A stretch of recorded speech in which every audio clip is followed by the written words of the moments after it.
Hello everyone. क्या आप सभी को पता है कि एसएससी ने नए पैटर्न पर जीके के क्वेश्चन कैसे पूछा है? अगर आपको नहीं पता तो इस वीडियो से आपको थोड़ा बहुत आइडिया लग जाएगा कि किस तरीके से नए पैटर्न पर जीके के क्वेश्चन पूछे जा रहे हैं और आप आगे के एग्जाम के लिए किस तरीके से प्रिपेयर कर सकते हैं। यहाँ पर आज की इस क्लास में हम एजुकेटिव बेस्ड जीके के प्रैक्टिस सेशन का क्लास 6 करने वाले हैं। इसके पहले हमने 5 क्लासेस कंप्लीट कर ली हैं और अगर आपने उन क्लासेस को देखा होगा तो आपको पता होगा कि किस तरीके से हम ये क्वेश्चन करते हैं। सबसे पहले यहाँ पर हम 25 MCQs करते हैं जिसको हम बहुत ही डिटेल में एनालिसिस करते हैं। इसके बाद 5 करंट अफेयर्स भी हम इसी के साथ में रिवाइज करते हैं जिससे कि आपका करंट अफेयर भी रिवाइज हो जाए। इन सभी क्लासेस को करने से आपका स्कोर बूस्ट होगा और रिवीजन भी होगा। अगर आपको ये सारी चीज़ें अच्छी लगती हैं तो वीडियो को हाइप ज़रूर कर दिया कीजिए। चलिए यहाँ पर क्लास हम 6 स्टार्ट करते हैं क्वेश्चन नंबर 1 से। पहला क्वेश्चन है, विच of the following pairs is correctly matched with Ashokan pillar site. यहाँ पे कह रहे हैं कि निम्नलिखित में से कौन सा युग्म अशोक स्तंभ स्थलों से सही सुमेलित है। यहाँ पर आपको बताना है कि अशोका का जो पिलर मिला था और वो जिस साइट पर मिला था इसमें से कौन सा मैचिंग करेक्ट है। राइट आंसर यहाँ पर हो जाएगा ऑप्शन ए। लौरिया नंदागढ़ जो है ये बिहार में मिला था तो ये वाला पेयर करेक्ट हो जाएगा। यहाँ से आप ये भी ध्यान रखेंगे कि लौरिया अरारात जो है वो भी बिहार से ही मिला था और ये क्वेश्चन एग्जाम में पूछा जा चुका है। अब हम यहाँ से अशोका के जो पिलर मिले हैं और जो भी एडिक्ट मिले हैं उनको रिवाइज करने वाले हैं। उनका क्या फीचर था ये भी हम जानेंगे। इसको समझने से पहले आप ये समझ लीजिए कि जो भी पिलर होता है उसके कुछ पार्ट होते हैं। जैसे कि ये जो नीचे वाला पार्ट है इसको हम शाफ्ट कहते हैं। इसके ऊपर यहाँ पे आपको ये चीज़ दिख रहा होगा, इसको हम एबैकस कहते हैं। और एबैकस के ऊपर ये जो एनिमल का फिगर होता है इसको हम कैपिटल कहते हैं। कैपिटल के ऊपर यहाँ पर व्हील है तो ये चीज़ें भी आप ध्यान रखेंगे। एबैकस के नीचे आपको यहाँ पर इन्वर्टेड लोटस देखने को भी मिलेगा। तो ये पिलर के कुछ पार्ट होते हैं जो कि एग्जाम में पूछ लिए जाते हैं। तो इनको आपको याद रखना है कि शाफ्ट जो होता है ये सिंगल पीस ऑफ स्टोन होता है जो कि ऊपर की तरफ थोड़ा सा टेपरिंग होता है। कैपिटल जो है ये टॉप पोर्शन होता है। यूजुअली यहाँ पर एनिमल फिगर देखने को मिलता है और इसके बेस में आपको लोटस देखने को मिलेगा। अबैकस जो है ये सर्कुलर या फिर रेक्टेंगुलर प्लेटफॉर्म होता है बेल और एनिमल के बीच। यानी यहाँ पर ये जो बेल है और ये एनिमल है इसके बीच का जो पार्ट है उसको अबैकस कहते हैं। नेक्स्ट यहाँ पर अब हम बात करेंगे कि अशोका के टाइम के जो भी पिलर थे these were made of Chunar sandstone with unique Mauryan polish. तो ये सभी चुनार सैंडस्टोन से बने हुए थे और यहाँ पर मौर्यन पॉलिशिंग की जाती थी जिसकी वजह से पिलर काफ़ी ज़्यादा शाइन करते थे। तो ये सैंडस्टोन का नाम आप याद रखेंगे। यहाँ पर हम अशोका के पिलर की बात करें तो पिलर का नेम, उसका लोकेशन और उसका जो कैपिटल है वहाँ पर क्या चीज़ बना हुआ था ये भी कई बार एग्जाम में पूछ लिया जाता है। तो सारनाथ का जो पिलर है वो उत्तर प्रदेश में मिला, वहाँ पर 4 लॉयंस बने हुए हैं। सांची से जो पिलर मिला है वो मध्य प्रदेश में मिला, यहाँ पर भी 4 लॉयंस बने हुए हैं। रामपुरवा जो कि बिहार में बना है यहाँ पर बुल या फिर लॉयन दोनों आपको बने हुए दिखाई देंगे। यहाँ से आपको ध्यान रखना है कि रामपुरवा में 2 पिलर मिला था जिसमें एक पर बुल बना हुआ था और एक पर लॉयन। तो ये बिहार से मिला। लौरिया नंदागढ़ बिहार से मिला है जहाँ पर सिंगल लॉयन बना हुआ है और यही क्वेश्चन एग्जाम में भी पूछा हुआ है। लौरिया अरारात जो है ये भी बिहार से मिला। संकीसा की बात करेंगे तो ये उत्तर प्रदेश में मिला, यहाँ पर एलिफेंट बना हुआ है। यहाँ पर आप देख सकते हैं मैप में यहाँ पर एलिफेंट बना हुआ है। इसके अलावा अगर हम बात करें रुम्बिनदेई पिलर की तो ये नेपाल से मिला है। इसका कैपिटल जो था वहाँ पर हॉर्स बना हुआ था जो कि लॉस्ट हो चुका है। तो ये कुछ इम्पॉर्टेंट पिलर, लोकेशन और उसके कैपिटल हैं। अब हम यहाँ पर बात करेंगे कि अशोका के जो इंस्क्रिप्शन हुआ करते थे जिसको शिलालेख कहते हैं ये कितने टाइप्स के हुआ करते थे और किस लोकेशन पर मिले हैं। सबसे पहले यहाँ पर मेजर रॉक एडिक्ट आता है जो कि 14 एडिक्ट मिला हुआ है। इसका लोकेशन भी बहुत इंपॉर्टेंट है क्योंकि एग्जाम में क्वेश्चंस आ जाते हैं। जैसे कि आपसे पूछा जाएगा कि कालसी रॉक एडिक्ट कहाँ से मिला, तो वो उत्तराखंड से मिला। सोपारा मिला है महाराष्ट्र से, धौली ओडिशा से। तो ये सारी चीज़ें पूछी जा सकती हैं, आगे भी हम इसको अभी पढ़ेंगे। माइनर रॉक एडिक्ट जो है ये 15+ मिला हुआ है, कहीं पर 15 लिखा हुआ है और कहीं पर 17 लिखा हुआ है। तो आप इसको याद रखेंगे कि माइनर रॉक एडिक्ट 15 से भी ज़्यादा हैं। ये इम्पॉर्टेंट क्यों है? तो ये इस वजह से इम्पॉर्टेंट है क्योंकि अशोका ने यहाँ पर अपने पर्सनल नेम को मेंशन किया हुआ है। Mentions his personal name Ashoka and his title Devanam Priyadarshi. तो यहाँ पर जो अशोक का टाइटल है देवानाम प्रियदर्शी, उसको माइनर रॉक एडिक्ट में बताया गया है। तीसरा यहाँ पे आता है पिलर एडिक्ट, यानी कि ये भी शिलालेख हैं लेकिन वो पिलर पर लिखे गए हैं। तो इसका लोकेशन है दिल्ली तोपरा पिलर एडिक्ट, दिल्ली मेरठ, जिसको कि फिरोज शाह तुगलक के द्वारा मूव करा दिया गया था। इसका सिग्निफिकेंस क्या है? तो जो भी पिलर एडिक्ट है अशोका के, वहाँ पर अशोका ने अपने प्रशासन यानी कि एडमिनिस्ट्रेटिव और सोशल वेलफेयर से रिलेटेड चीज़ों को डिटेल में बताया है कि उस टाइम पर प्रशासन कैसे चलता था, सामाजिक कल्याण का काम कैसे किया जाता था। इसका डिटेल पिलर एडिक्ट में देखने को मिलेगा और ये 7 मिले हुए हैं।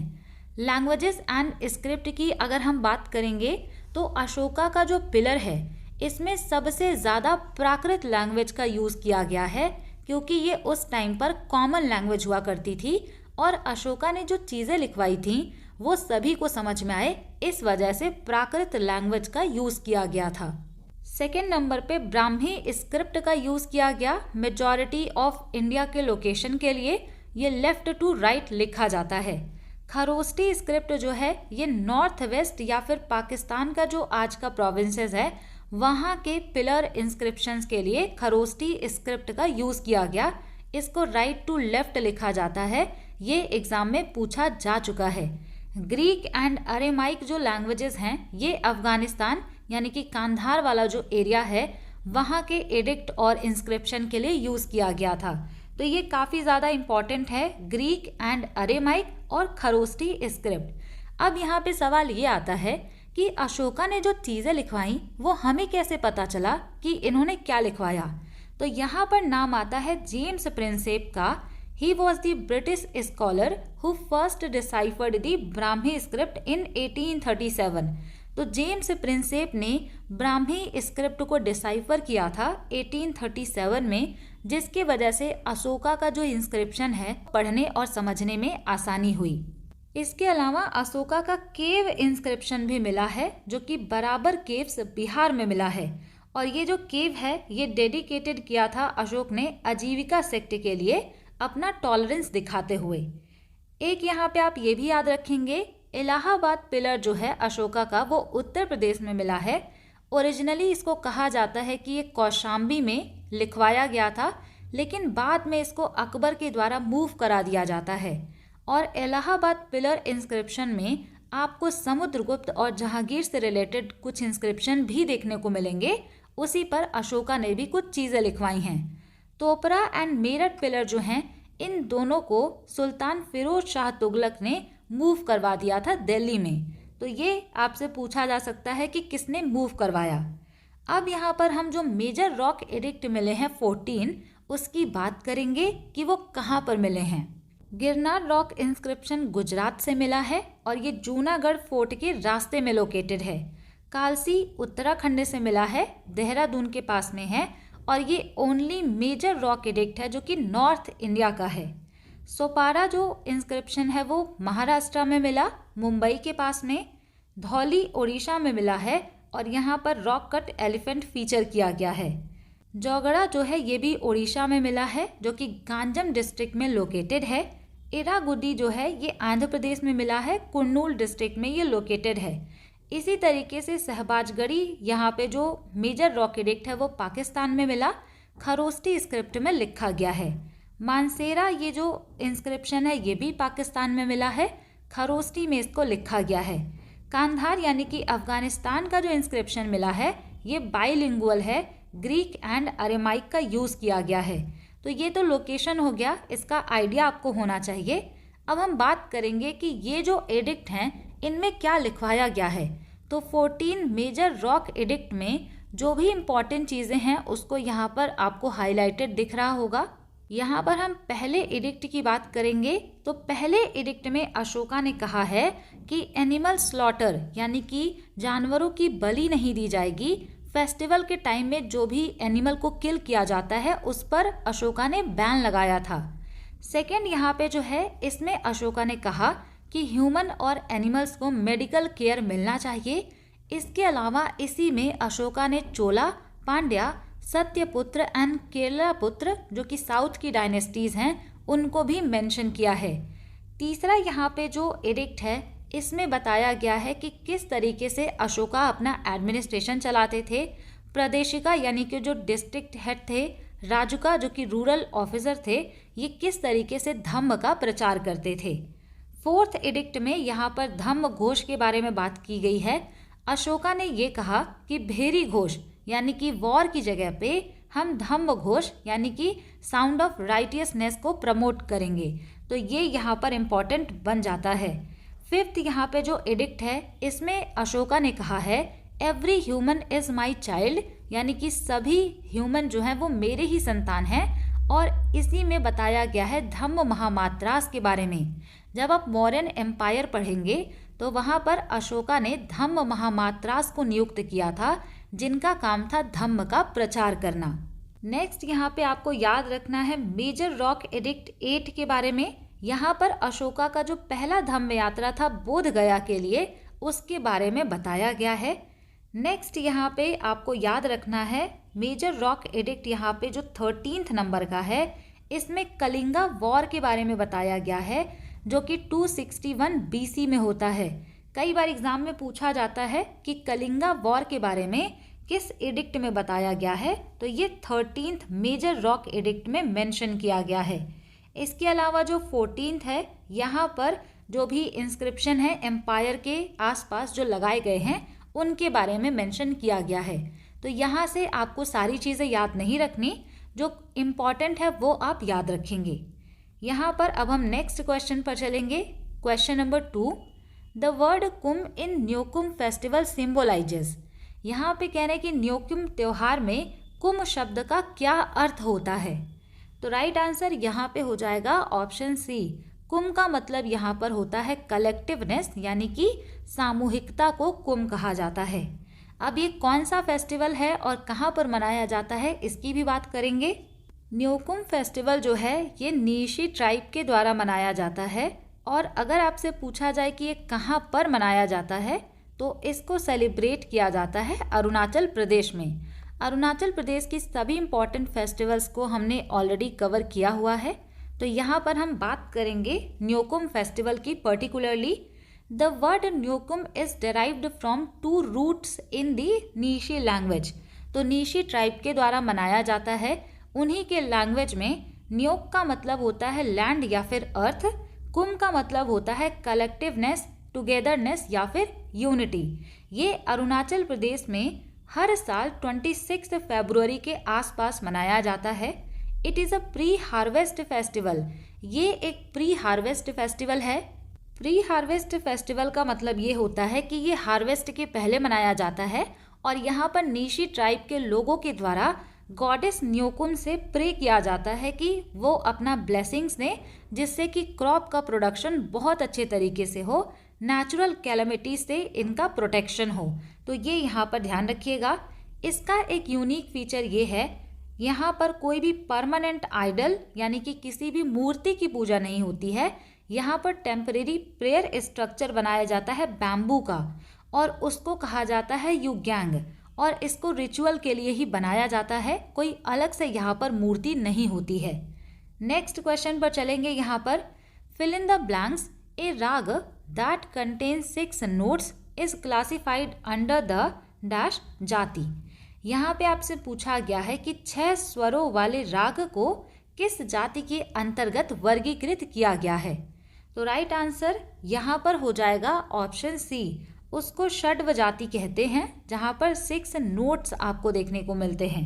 नोट्स को हिंदी में स्वर कहा जाता है और जहाँ पर 6 स्वर होता है उसको कहा जाता है षड्व जाति।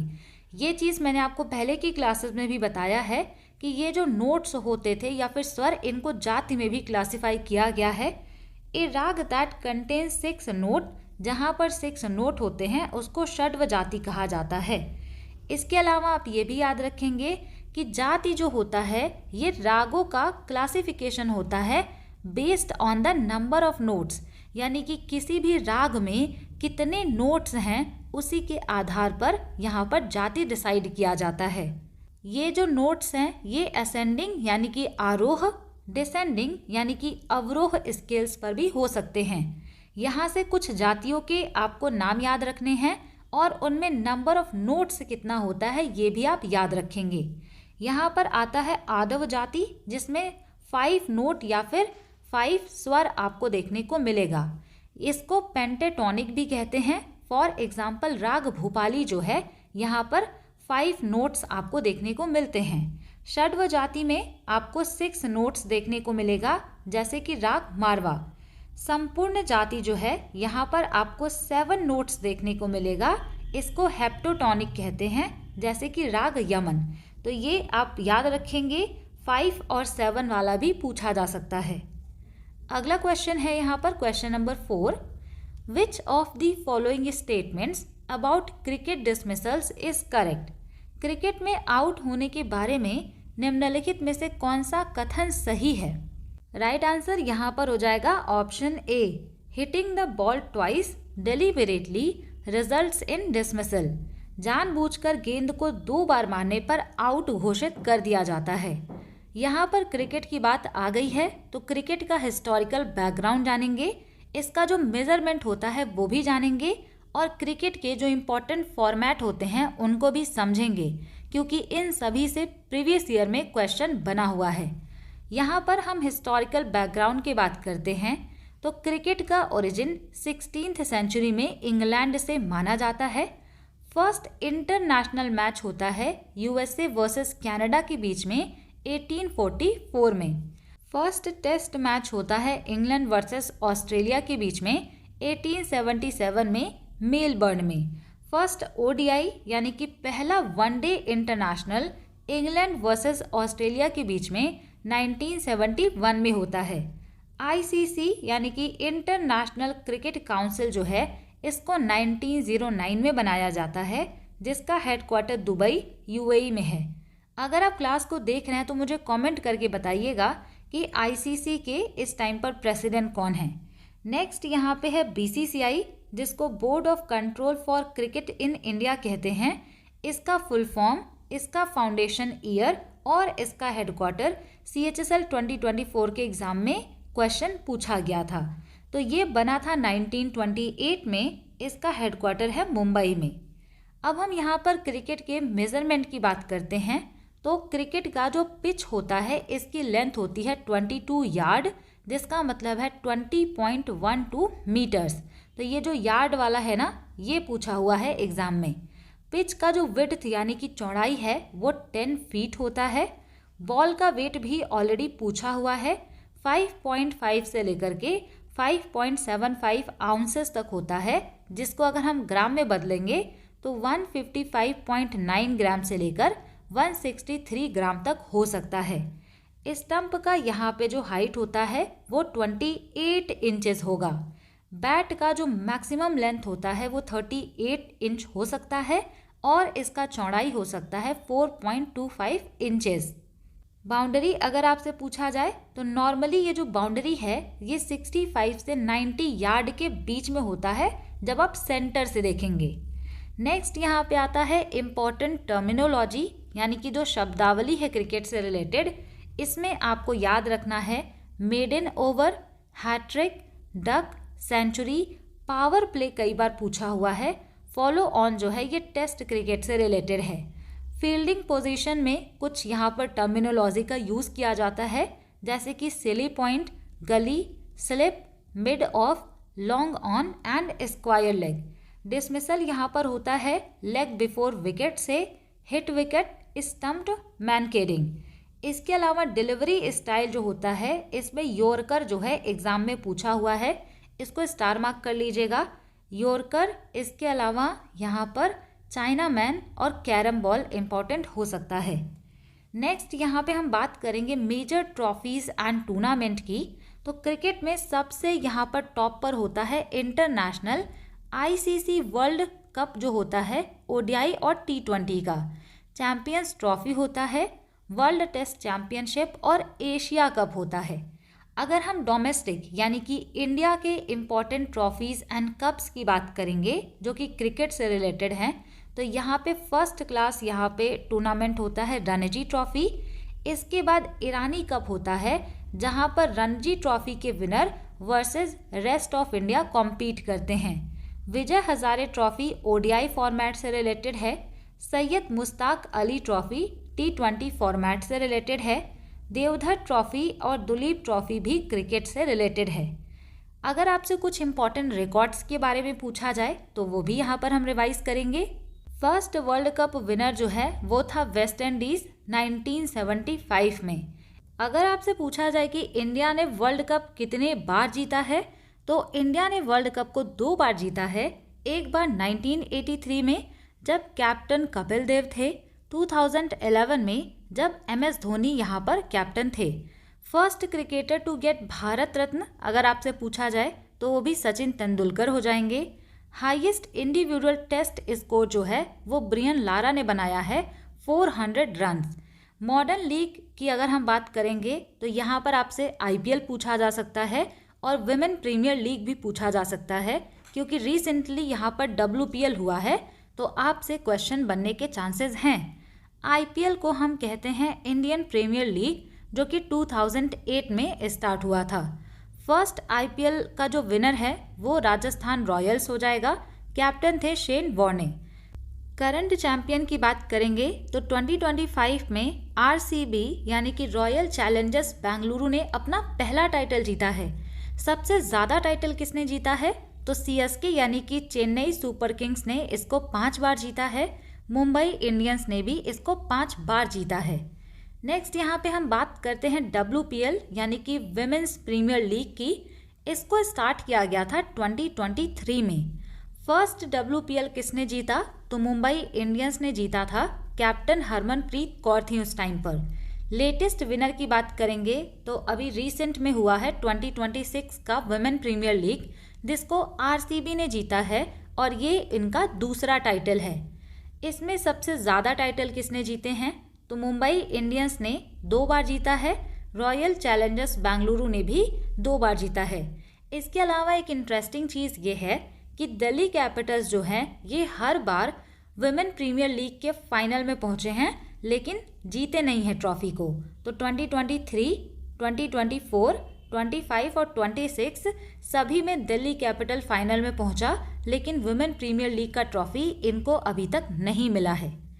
नेक्स्ट यहाँ पे हम कुछ ट्रॉफी की बात करेंगे, वो किस फॉर्मेट के लिए है, किसके नाम पर उस ट्रॉफी का नाम रखा गया, उनसे रिलेटेड क्या इम्पॉर्टेंट फैक्टर है ये भी जानना ज़रूरी है। जैसे कि एग्ज़ाम में क्वेश्चन पूछा हुआ था कि रणजी ट्रॉफी का नाम किसके नाम पर रखा गया, तो वहाँ पर रंजीत सिंह भी दिया हुआ था जो कि गलत था, और वहाँ पर सही ऑप्शन था रंजीत सिंह जी। यानी कि ये आप ध्यान रखेंगे, स्पेलिंग अलग करके भी ऑप्शन दिया जाता है। रंजीत सिंह जी को फादर ऑफ इंडियन क्रिकेट कहा जाता है और ये फर्स्ट इंडियन टेस्ट प्लेयर थे, तो ये टेस्ट से रिलेटेड ये ट्रॉफी हो जाएगा। नेक्स्ट यहाँ पे है दुलीप ट्रॉफी, ये भी टेस्ट क्रिकेट के लिए है। दुलीप सिंह जी के नाम पर इसका नाम रखा गया था और ये नेफ्यू थे रंजीत सिंह जी के, ये इंग्लैंड की तरफ से खेलते थे। विजय हजारे ट्रॉफी की बात करेंगे तो ये ODI यानी कि वनडे इंटरनेशनल के लिए है। विजय हजारे जी के नाम पर इसका नाम रखा गया था। इन्होंने इंडिया को पहला टेस्ट विन दिलाया था 1952 में, इस वजह से ये इम्पॉर्टेंट हैं। देवधर ट्रॉफी की बात करेंगे तो DB देवधर के नाम पर रखा गया था। He is known as the grand old man of Indian cricket, तो यहाँ पर ये इंडियन क्रिकेट के ग्रैंड ओल्ड मैन कहे जाते हैं। ईरानी ट्रॉफी जो है ये भी टेस्ट क्रिकेट से रिलेटेड है। JR ईरानी के नाम पर इसका नाम रखा गया। ईरानी ट्रॉफी जो है ये रणजी ट्रॉफी के विनर और रेस्ट ऑफ इंडिया के बीच में खेला जाता है। सैयद मुश्ताक अली ट्रॉफी ये T20 से रिलेटेड है। मुश्ताक अली के नाम पर इसका नाम रखा गया। ये फर्स्ट इंडियन थे जिन्होंने टेस्ट में सेंचुरी बनाई थी ओवरसीज, यानी कि इंडिया के बाहर जाकर। सीके नायडू जो हैं ये अंडर-23 फॉर्मेट के लिए है। कभी कभी इसका फॉर्मेट चेंज कर दिया जाता है बीसीसीआई के द्वारा, तो ये अंडर-22 के लिए भी खेला गया था, अंडर-25 या फिर 24 के लिए भी खेला गया था। तो प्रेजेंट टाइम में ये अंडर-23 के लिए है, सीके नायडू के नाम पर रखा गया। और ये इंडिया के पहले टेस्ट कैप्टन थे 1932 में। कूच बिहार जो है ये अंडर-19 क्रिकेट प्लेयर्स के लिए है। रॉयल फैमिली जो था, कूच बिहार के जो महाराजा थे, उन्हीं के नाम पर इस ट्रॉफी का नाम रखा गया था। आई होप आपको ये सारी चीज़ें अच्छे से क्लियर हो गई होंगी। अब हम यहाँ पर अपने नेक्स्ट क्वेश्चन पर चलेंगे, क्वेश्चन नंबर 5। यहाँ पर क्वेश्चन पूछा गया है, who scored 10 goals for India in their 24-1 victory over the USA to secure a second consecutive Olympic gold medal in hockey। Hockey में लगातार दूसरा ओलंपिक स्वर्ण पदक हासिल करने के लिए अमेरिका पर 24-1 की जीत में भारत के लिए किसने 10 गोल बनाए थे, यानी कि इंडिया की तरफ से किसने 10 गोल किया था हॉकी में जब ओलंपिक का सेकेंड गोल्ड आया था यहाँ पर। तो राइट आंसर यहाँ पर हो जाएगा ऑप्शन बी, रूप सिंह। इनका नाम आपको याद रखना है। ये जो इन्होंने 10 गोल्स बनाए थे 1932 के लॉस एंजलिस ओलंपिक्स में, इन्होंने इसको बनाया था। He was the youngest brother of major Dhyan Chand. तो ये मेजर ध्यानचंद जी के यंगेस्ट ब्रदर थे, ये भी आप यहाँ से ध्यान रख सकते हैं। अगला क्वेश्चन है यहाँ पर, what initiative was launched in 2021 under India's BRICS presidency to boost cross-border startup collaboration and innovation।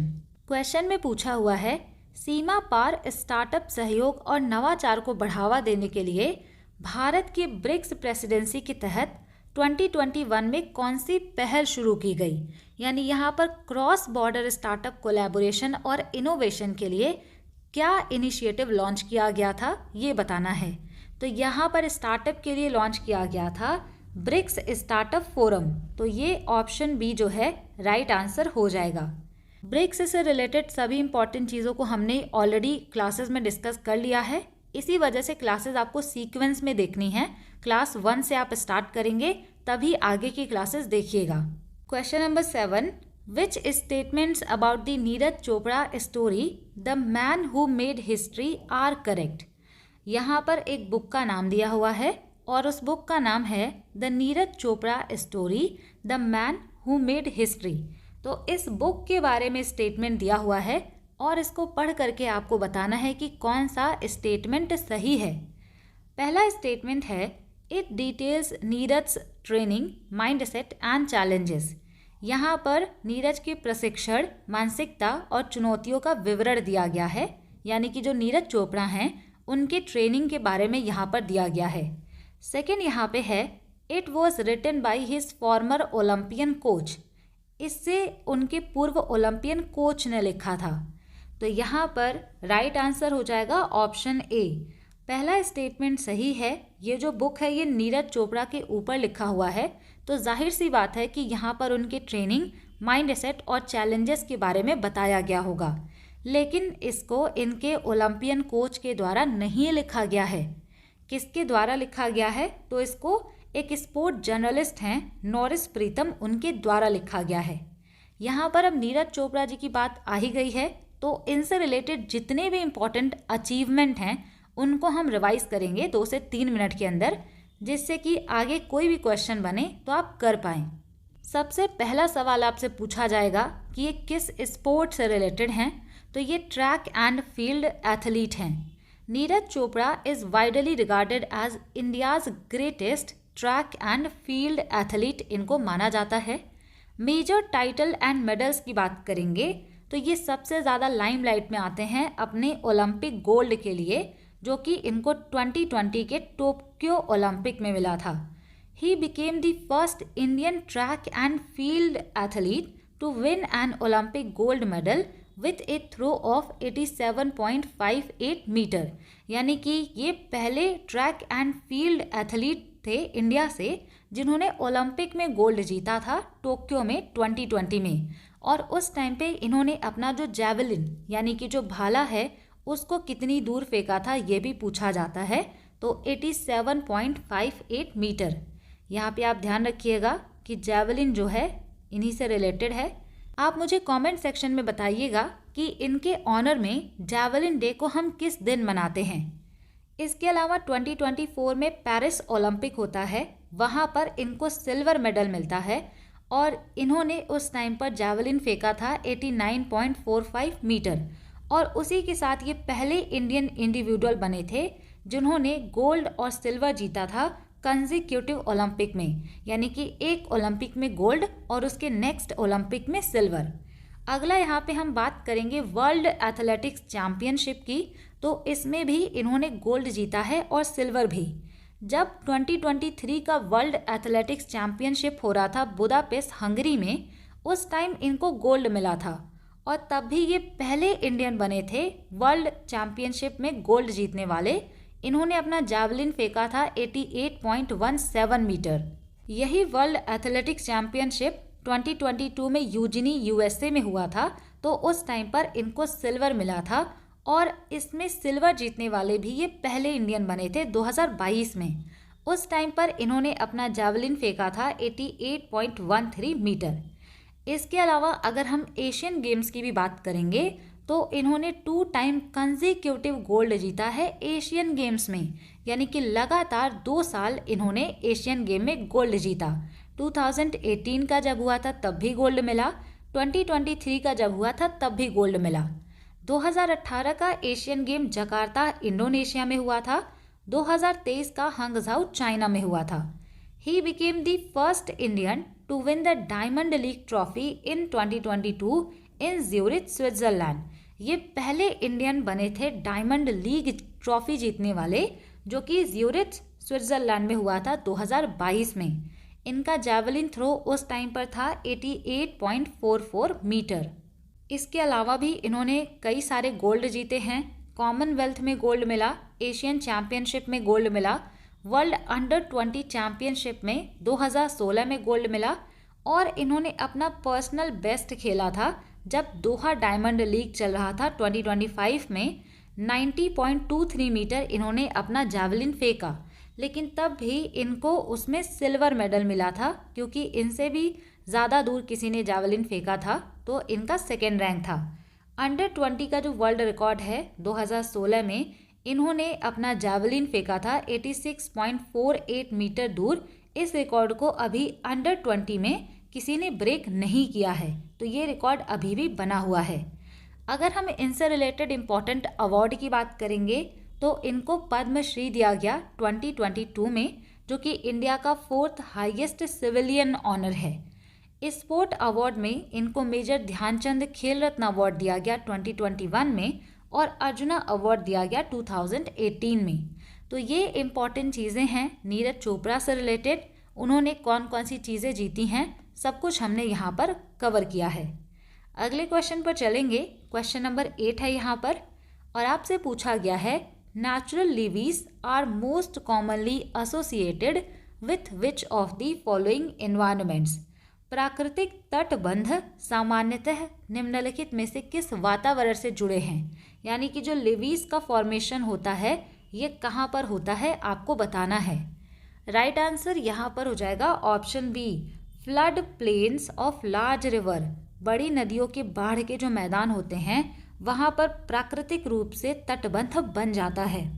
ये बहुत ही बेसिक है, इसी वजह से मैंने आपको बैच के स्टार्टिंग में ही बताया था कि जो भी बेसिक चीज़ें मैंने आपको पढ़ाई हैं सब्जेक्ट वाइज जो प्लेलिस्ट बना है एक बार आप उसको कंप्लीट करिएगा। अगर आप बिगिनर हैं तो अगर बेसिक्स क्लियर होते हैं तो नॉलेज की जो डेप्थ होती है वो ऐड होती चली जाती है। तो बेसिक थोड़ा बहुत पता होना चाहिए। नेचुरल लेवीज जो है ये फ्लड प्लेन्स जो होते हैं बड़े रिवर के वहाँ पर बनते हैं। यहाँ पर इमेज में आप देखिए, जब भी कोई रिवर ओरिजिन होता है जहाँ से, तो वो यूथफुल स्टेज होता है। और लैंड फॉर्म की वीडियो में भी हमने पढ़ा है कि रिवर के द्वारा बहुत सारे लैंड फॉर्म बनाए जाते हैं। जब रिवर पहाड़ों से निकलती है तो इसका फ्लो बहुत ही ज़्यादा तेज होता है, बहुत ही ज़्यादा स्ट्रॉन्ग होता है। ये अपने रास्ते में आने वाले जो भी चीज़ें होती हैं उसको इरोड करते हुए जाती है, तो इरोजनल फीचर देखने को मिलता है। लेकिन जैसे जैसे रिवर आगे बढ़ती है और वो जब आगे बढ़ते बढ़ते काफ़ी दूर निकल जाती है, उस टाइम पर रिवर का फ्लो उतना तेज नहीं रहता, तो वहाँ पर रिवर के द्वारा जो भी चीज़ें लाई जाती हैं डिपॉजिट कर दी जाती हैं। तो इस तरीके से रिवर के द्वारा भी दो तरीके के लैंडफॉर्म बनते हैं। एक इनके इरोजन करने की वजह से बनता है, उसको इरोजनल लैंडफॉर्म कहते हैं। एक इनके साथ लाए गए चीज़ों के डिपॉजिट यानी कि जमा करने की वजह से होता है, तो उसको डिपोजिशनल लैंडफॉर्म कहा जाता है। मान लीजिए रिवर इस तरीके से आती है, तो रिवर जो है वो स्नेक लाइक मूवमेंट करते हुए ऐसे ऐसे जाती है। लेकिन कभी कभार क्या होता है कि रिवर इतना ज़्यादा घुमावदार तरीके से जाती है कि ये जो बीच का पार्ट होता है, रिवर यहाँ से ना जा कर के फिर से अपना रास्ता बदल लेती है। तो इस तरीके से रिवर से ही ये जो मियांडरिंग करते हुए जा रही थी, कुछ हिस्सा अलग हो जाता है और इससे एक छोटे से लेक का फॉर्मेशन हो जाता है। इसे कहा जाता है ऑक्सबो लेक। और रिवर ये जो स्नेक लाइक मूवमेंट करते हुए जाती है, इसको मियांडरिंग कहते हैं। और यही मियांडरिंग जब अलग होकर के लेक बना लेता है, तो उसको ऑक्सबो लेक कहा जाता है। रिवर के द्वारा जब भी चीज़ों को ओल्ड स्टेज में ला करके अपने माउथ पर जमा कर दिया जाता है यहाँ पर, तो उसको डेल्टा कहते हैं। यहाँ पर आपको लिवीज दिख रहा होगा, इसको हम प्राकृतिक तटबंध कहते हैं। यहाँ पर आपको और भी ज़्यादा क्लियर होगा। मान लीजिए ये रिवर है और ये इस तरीके से इसी के अंदर फ्लो होते हुए जाती है। यानी जो रिवर होता है ना, उसका एक एरिया डिफाइंड होता है कि वो यहाँ से फ्लो होते हुए जाएगी। लेकिन जब कभी भी इसमें फ्लड आ जाता है, यानी कि नदी में जब बाढ़ आ जाती है, तो ये ओवरफ्लो होने लगता है और रिवर का पानी आपको यहाँ तक देखने को मिल जाएगा। तो ये जो रिवर का पानी फ्लड के टाइम पर आसपास के इलाके में आ जाता है, उसको कहा जाता है फ्लड प्लेन। लेकिन ये जो नेचुरल आपको ये जो बाउंड्री दिखती है, जहाँ से रिवर का फ्लो होना डिफाइन किया जाता है कि रिवर इसी के बीच से फ्लो होगी, उसको हम लेवीज कहते हैं। और ये नेचुरल तरीके से बनता है, इस वजह से इसको नेचुरल लेवीज कह दिया जाता है। तो यहाँ पर देखिए, ये जो है ये इसका नेचुरल बाउंड्री है, इसको लेवीज कहेंगे। आई होप आपको इमेज से ये क्लियर हो गया होगा। लेवीज कुछ और नहीं, ये जो रिवर होती हैं इनका नेचुरल बाउंड्री होता है, इसी के बीच से ये फ्लो होते हुए जाती हैं। अब यहाँ पर हम क्वेश्चन नंबर 9 पर मूव करेंगे। विच of the following statements about the 2023 intercontinental cup final is correct. यहाँ पर कह रहे हैं 2023 इंटरकॉन्टिनेंटल कप फाइनल के बारे में कौन सा कथन सही है। तो यहाँ पर राइट आंसर हो जाएगा option B, the final was held in Bhubaneswar where India defeated Lebanon. तो ये जो इंटरकॉन्टिनेंटल कप था 2023 का, इसको भुवनेश्वर में होस्ट किया गया था, जहाँ पर इंडिया ने लेबनान को हरा दिया था। अब ये इंटरकॉन्टिनेंटल कप है क्या? तो ये जो इंटरकॉन्टिनेंटल कप है, ये फुटबॉल टूर्नामेंट होता है और इसको ऑर्गेनाइज किया जाता है ऑल इंडिया फुटबॉल फेडरेशन के द्वारा। Question number 10, which recipient of Padma Shri in 2025 is the first recognised artist in the traditional Tangaliya weaving form of Gujarat. 2025 में पद्मश्री पुरस्कार प्राप्त करने वाले कौन से व्यक्ति गुजरात की पारंपरिक तंगालिया बुनाई शैली के पहले मान्यता प्राप्त कलाकार हैं। जब भी देखिए किसी भी आर्टिस्ट को अवार्ड मिलता है, तो वो अपने आप में ही इम्पॉर्टेंट हो जाते हैं। जैसे कि मैंने आपको प्रीवियस वीडियो में बताया था कि जो कलारी पयट्टू है, इनसे रिलेटेड थे SRD प्रसाद, तो उनको पद्मश्री दिया गया था। ठीक इसी तरीके से गुजरात का जो तंगालिया वीविंग है, इसको ऑलरेडी GI टैग मिला हुआ है। इसी के लिए एक फेमस आर्टिस्ट हैं जिनको पद्मश्री दिया गया 2025 में। तो इनका नाम बताना है कि उनका नाम क्या है। तो राइट आंसर यहाँ पे हो जाएगा ऑप्शन ए, इनका नाम है लवजी भाई परमार। ये आप ध्यान में रखेंगे। तंगालिया वीविंग कैसा होता है, यहाँ पर आप देख सकते हैं। इस तरीके से कुछ यहाँ पर बुनाई की जाती है और ये गुजरात से रिलेटेड है। इसको गुजरात में GI टैग मिला था 2009 में और ये प्राइमरीली प्रैक्टिस किया जाता है दंगासिया कम्युनिटी यानी कि दंगासिया समुदाय के द्वारा। तो ये भी आप याद रखेंगे, हायर एग्जाम्स में या फिर जब डेप्थ में क्वेश्चन पूछा जाता है तो कम्युनिटी भी पूछ लिया जाता है। जीआई टैग भी 2009 में मिला था, तो ये भी इम्पॉर्टेंट है। क्वेश्चन नंबर 11 है यहाँ पर, which of the following is or are characteristics feature of wind eroded landform in desert region. यहाँ पर फिर से देखिए लैंडफॉर्म से क्वेश्चन पूछा हुआ है स्टेटमेंट के फॉर्म में। यहाँ पर आपको विंड के द्वारा जो इरोजनल लैंडफॉर्म बनता है डेजर्ट में वो बताना है। पहला स्टेटमेंट लिखा हुआ है, formation of mushroom shaped rock with a cylinder base and broad upper cap. यहाँ पे कह रहे हैं कि विंड जब इरोजनल लैंडफॉर्म बनाती है तो ये डेजर्ट में मशरूम रॉक बनाती है। मशरूम रॉक क्या होता है, इसका जो बेस होता है वो काफ़ी पतला होता है और इसका जो ऊपर का चौड़ाई होता है वो काफ़ी ज़्यादा होता है। तो इस तरीके से सिलेंडर बेस होगा लेकिन ब्रॉड अपर कैप देखने को मिलता है। तो पहला स्टेटमेंट तो बिल्कुल सही है। दूसरा यहाँ पे कह रहे हैं, development of flat topped residual hills resembling table surfaces. यहाँ पे कह रहे हैं कि फ्लैट टॉप रेजिड्यूअल हिल भी यहाँ पर बनता है जो कि टेबल की सरफेस की याद दिलाता है, यानी एक तरीके से जो उसका ऊपर का सरफेस है वो फ्लैट टेबल की तरह दिखेगा। तीसरा यहाँ पे लिखा हुआ है, emergence of rock remnants standing as isolated pedestal. चट्टानों के बीच बचे हुए हिस्से को अलग जगहों पर खड़ा होना, यानी एक तरीके से रॉक पेडेस्टल अलग हो जाता है। तो ये सभी इरोजनल लैंडफॉर्म होते हैं जो कि विंड के द्वारा डेजर्ट में बनाए जाते हैं। फर्स्ट स्टेटमेंट में मशरूम शेप्ड रॉक की बात की गई है, ये बिल्कुल सही है। दूसरे में यहाँ पे बोला गया है फ्लैट टॉप्ड रेजिड्यूअल हिल के बारे में, तो ये आप याद रखेंगे, इसको ज़्यूगेन कहा जाता है। तीसरा यहाँ पे है emergence of rock remnant standing as isolated pedestal, यानी चट्टान के बचे हुए हिस्से अलग तरीके से यहाँ पर खड़े होते हुए दिखाई देंगे, इनको यार्डिंग्स कहा जाता है। ये सारी चीज़ें मैंने आपको इमेज के द्वारा जियोग्राफी में पढ़ाई थी, लेकिन उस टाइम हमें पता नहीं था कि इतना डीप में क्वेश्चन पूछेगा, फिर भी हमने थोड़ी बहुत चीज़ें वहाँ पर पढ़ी हुई हैं। तो यहाँ पर राइट आंसर हो जाएगा ऑप्शन डी। फर्स्ट, सेकेंड और थर्ड यहाँ पर तीनों स्टेटमेंट बिल्कुल करेक्ट दिए हुए हैं।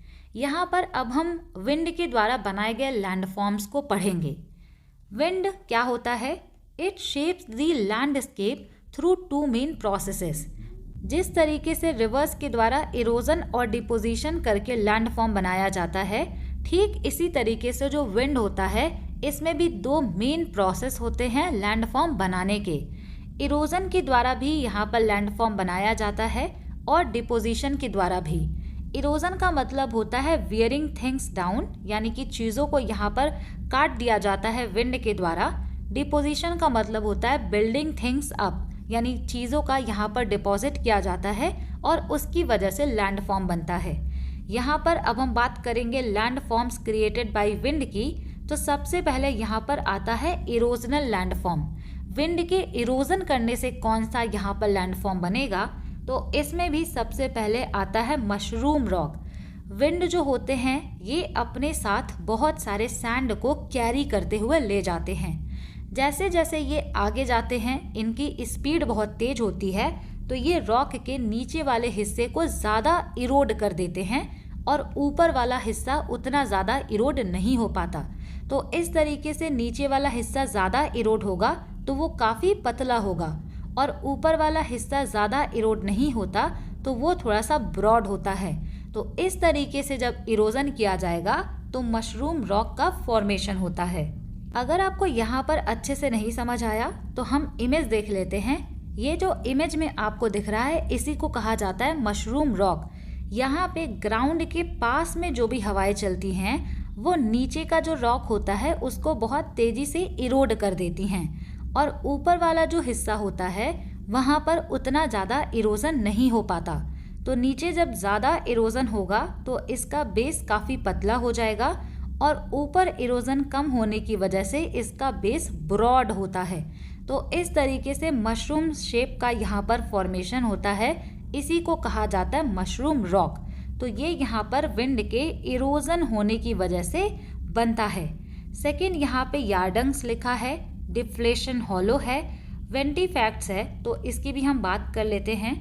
यहाँ पर ये देखिए सेकेंड स्टेटमेंट में जो लिखा हुआ था कि फ्लैट टॉप्ड टेबल सरफेस होता है, इसकी तरीके से दिखता है, उसको हम जियोगेन कहते हैं। ये इमेज बहुत ज़्यादा क्लियर नहीं है, फिर भी आपको चीज़ें समझ में आएंगी। यहाँ पर ये जो नीचे वाला हिस्सा है इसमें इरोजन हुआ है, लेकिन ऊपर वाला हिस्सा फ्लैट टॉप्ड टेबल की तरह है, तो ये जियोगेन हो जाएगा। इसके अलावा थर्ड स्टेटमेंट में आपसे कहा गया था कि अलग से यानी कि रॉक पेडेस्टल जो है वो इस तरीके से अकेला खड़ा हुआ दिखाई देगा, उसको यार्डेंग्स कहा जाता है। यहाँ पर विंड जो पैरेलल चलती हैं वो पैरेलल तरीके से रॉक को इरोड कर देती हैं, तो ये अकेला रॉक यहाँ पर बचा रह जाता है, ये यार्डेंग हो जाएगा। इसके अलावा इंसेलबर्ग का भी फॉर्मेशन होता है और डेजर्ट पेवमेंट यानी कि ये जो छोटे छोटे आपको यहाँ पर रॉक्स दिख रहे हैं इनका भी इरोजन कर दिया जाता है और इस तरीके से डेजर्ट पेवमेंट बनता है। विंड के द्वारा जो भी लैंडफॉर्म बनाए जाते हैं उनको एओलियन लैंडफॉर्म्स भी कहा जाता है, ये भी आप ध्यान रख सकते हैं। इसके अलावा जब विंड की स्पीड कम होती है तो उनके द्वारा लाए गए जो भी सैंड के पार्टिकल होते हैं या छोटे छोटे जो भी पार्टिकल होते हैं वो डिपॉजिट कर दिए जाते हैं। डिपॉजिट करने की वजह से जो लैंडफॉर्म बनता है उसको डिपोजिशनल लैंडफॉर्म कहा जाता है। डिपोजिशनल लैंडफॉर्म में आपको याद रखना है रिपल्स के बारे में। जिस तरीके से आप पानी में पत्थर फेंकते हैं तो उसके किनारे किनारे आपको ऐसे रिपल्स देखने को मिलते हैं, ठीक इसी तरीके से जब विंड के द्वारा जो भी सेडिमेंट्स होते हैं जो लाए जाते हैं उनको इस तरीके से डिपॉजिट कर दिया जाता है, तो इसको हम कहते हैं रिपल्स। यहाँ पे इसका फॉर्मेशन इस तरीके से होता है। बरखांस की बात करें तो ये क्रीशेंट शेप के कुछ इस तरीके से डिपॉजिट होते हैं। इसके अलावा यहाँ पर लॉन्गिट्यूडनल ड्यून्स हैं और ये ट्रांसवर्स ड्यून हैं, ये थोड़ा सा अपोजिट डायरेक्शन के होते हैं और ये स्टार शेप के यहाँ पर ड्यून्स आपको देखने को मिलेंगे। तो ये विंड के द्वारा अलग अलग यहाँ पर लैंडफॉर्म बनाए जाते हैं। यहाँ पर आप देखिए क्रीशेंट शेप का जो है उसको बरखान कहते हैं और इसी का ये जो हाफ होता है अगर ये छोटा है तो इसको सीफ कहा जाता है, क्योंकि अरबिक में सीफ का मतलब होता है स्वॉर्ड। इसके अलावा इनका पैराबोलिक स्ट्रक्चर भी हो सकता है, ये आप यहाँ से ध्यान रखेंगे। यहाँ पे यार्डंग्स के बारे में लिखा हुआ है, these are long narrow ridge of rock that run parallel to the prevailing wind direction. तो जब भी विंड यहाँ पर पैरेलल आती है तब इरोजन होता है, जिसकी वजह से अल्टरनेट लेयर आपको देखने को मिलता है हार्ड एंड सॉफ्ट रॉक का, इसी को यार्डंग्स कहते हैं। इसकी इमेज यहाँ पर है, यहाँ पर उतना क्लियर नहीं दिखेगा पर यहाँ पर अल्टरनेट लेयर्स होती हैं।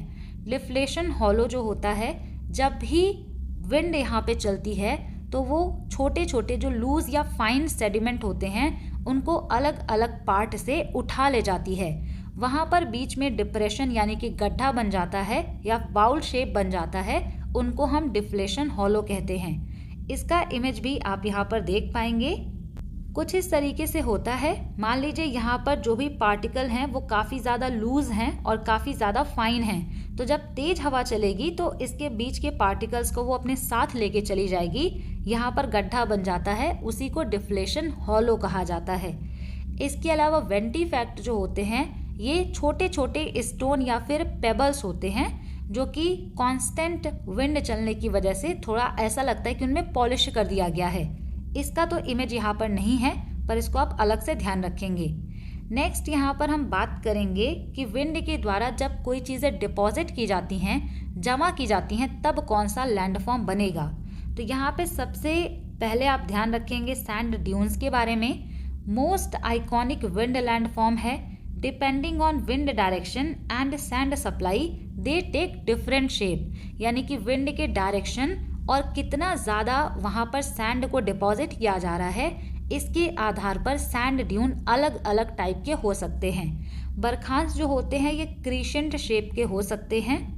इसका इमेज आपने पहले ही देख लिया। सीफ की बात करें तो ये भी एक तरीके से लीनियर ड्यून्स होते हैं जो लॉन्ग और नैरो आपको देखने को मिलेगा, विंड की डायरेक्शन में पैरेलली ये जमा कर दिए जाते हैं। स्टार ड्यून जो होता है ये मल्टी पॉइंटेड ड्यून होता है, बीच में यहाँ पर डिपॉजिट कर दिया जाएगा और किनारे किनारे आपको थोड़ा थोड़ा ये जो सैंड पार्टिकल हैं वो निकलते हुए दिखाई देंगे, जैसा कि यहाँ पर है। नेक्स्ट यहाँ पे आप ध्यान रखेंगे लोइस का फॉर्मेशन भी विंड के द्वारा होता है और ये डिपोजिशनल लैंडफॉर्म है। This is a deposit of very fine wind blown silt. Unlike sand dune, loess cover vast area in thick fertile layer and can travel 100 of mile from its source. इसका simple सा ये मतलब है, जैसे river में flood plains होते हैं, आसपास का जो एरिया है वहाँ पर दिखाई देता है, वैसे ही जब बहुत फाइन यानी कि बहुत ही छोटे छोटे पार्टिकल को विंड के द्वारा डिपॉजिट कर दिया जाता है तो वो कई किलोमीटर तक फैला हुआ दिखाई देगा। यानी कि एक तरीके से डेजर्ट में प्लेन दिखाई देगा छोटे छोटे पार्टिकल के डिपॉजिट करने की वजह से। उन्हीं को लोइस कहा जाता है, तो ये नाम भी इम्पॉर्टेंट है। यहाँ पर हमने विंड का इरोजनल और डिपोजिशनल लैंडफॉर्म रिवाइज कर लिया है। अगले क्वेश्चन पर चलेंगे। What did India successfully complete the SpaceX docking operation? यहाँ पर पूछा गया है when। भारत ने SpaceX डॉकिंग ऑपरेशन सफलतापूर्वक कब पूरा किया? राइट आंसर यहाँ पे हो जाएगा ऑप्शन सी, 16 जनवरी 2025 को कंप्लीट किया। SpaceX मिशन जो है इससे मेंस में भी क्वेश्चन आए हुए हैं, तो चलिए यहाँ पर हम बात करते हैं SpaceX मिशन था क्या। SpaceX जो है स्पेस डॉकिंग एक्सपेरिमेंट, जो कि इसरो के द्वारा इसको लॉन्च किया गया है इस मिशन को। It consist of 2 satellite. यहाँ पर आपको 2 सैटेलाइट देखने को मिलेंगे। SDX-01 जो है वो है चेजर सैटेलाइट, और जो टारगेट यहाँ पे है वो है SDX-02 सैटेलाइट। यहाँ पे दोनों सैटेलाइट जो हैं उनमें से एक का वेट है 220 kg और दूसरे का भी सेम वेट है, तो वेट भी पूछा जा सकता है।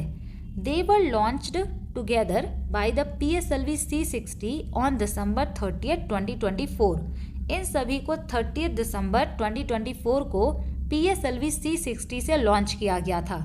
इनका जो पहला डॉकिंग है, यही पूछा हुआ है क्वेश्चन में कि इन्होंने SpaceX डॉकिंग ऑपरेशन को कब कंप्लीट किया है, तो वो 16 जनवरी 2025 को इन्होंने पहला डॉकिंग कंप्लीट किया है। डॉकिंग का मतलब क्या है, तो जिस तरीके से आप हैंड शेक करते हैं किसी से, सेम उसी तरीके से स्पेस में जो भी सैटेलाइट जाएंगे वो आपस में एक दूसरे से जुड़ जाते हैं, कनेक्ट हो जाते हैं, उन्हीं को हम कहते हैं स्पेस डॉकिंग। तो यहाँ पे पहला डॉकिंग कंप्लीट हो चुका। उसके बाद second docking and power transfer जो है वो अप्रैल 2025 में होता है। इसरो ने इसको जो है खुद से किया है। ये इनका फुल्ली ऑटोनॉमस डॉकिंग ऑपरेशन है, जहां पर ये दिखा रहे हैं कि अगर हम स्पेस में 2 सैटेलाइट्स को भेजते हैं तो उनको किस तरीके से एक दूसरे में कनेक्ट किया जाएगा। तो ये जो SpaceX मिशन है ये मैटर क्यों करता है, वाई इट मैटर्स। पहला यहाँ पे रीजन आता है स्पेस स्टेशन। तो हमारा जो गोल है भारतीय अंतरिक्ष स्पेस स्टेशन बनाने का, यहाँ पर बहुत सारे छोटे छोटे मॉड्यूल्स भेजने होंगे और वो स्पेस में जा कर के आपस में कनेक्ट होंगे। अगर हमारे पास डॉकिंग सिस्टम नहीं होगा तो हमारा स्पेस स्टेशन जो है ये थोड़ा सा मुश्किल हो जाएगा इसको बनाना। तो इसी वजह से यहाँ पे SpaceX मिशन में ये देखा गया है कि किस तरीके से सैटेलाइट को कनेक्ट किया जाएगा। तो ये भारतीय अंतरिक्ष स्पेस स्टेशन के लिए भी इम्पॉर्टेंट है। दूसरा यहाँ पे है मून मिशन। तो हमारा जो चंद्रयान 4 जाएगा, जो कि एक मून मिशन होगा, तो इसमें भी बहुत सारे छोटे छोटे मॉड्यूल्स जाएंगे जो कि आपस में कनेक्ट होंगे, जिससे कि वो मून का सैंपल अर्थ पर ला सके। तीसरा यहाँ पे है ह्यूमन स्पेस फ्लाइट। जो भी एस्ट्रोनॉट होते हैं, अगर कोई इमरजेंसी होती है या फिर उनको रेस्क्यू करना है, मान लीजिए वो इस सैटेलाइट पर हैं, उनको दूसरे में लेकर आना है, तो अगर यहाँ पर डॉकिंग की टेक्नोलॉजी है तो ये कनेक्ट हो जाएगा और उनको यहाँ पर रेस्क्यू भी किया जा सकता है एक स्पेस क्राफ्ट से दूसरे स्पेस क्राफ्ट में। चौथा यहाँ पे है सैटेलाइट रिफ्यूलिंग। मान लीजिए कोई सैटेलाइट है, उसका फ्यूल खत्म हो गया और उसको फिर से फ्यूल देना है, तो दूसरा सैटेलाइट अगर कनेक्ट हो पाएगा तो ये चीज़ें पॉसिबल होंगी। तो यहाँ पे 4 रीज़न या फिर 4 पिलर्स हैं जिनकी वजह से स्पेसएक्स जो मिशन है वो काफ़ी ज़्यादा इम्पॉर्टेंट है। नेक्स्ट क्वेश्चन यहाँ पर है, which river valley is associated with coal deposits in the north eastern plateau. यहाँ पर आपको बताना है कौन सी नदी घाटी उत्तर पूर्वी पठार में कोयला भंडार से जुड़ी है। तो राइट आंसर यहाँ पर हो जाएगा ऑप्शन डी, दामोदर वैली जो है यहाँ पर कोल डिपॉजिट्स देखने को मिलते हैं। अगला क्वेश्चन है, fill in the blanks, the parliament can create a new all India services by a resolution in the dash. यहाँ पर कह रहे हैं कि संसद में एक प्रस्ताव द्वारा एक नई अखिल भारतीय सेवा का गठन कर सकती है।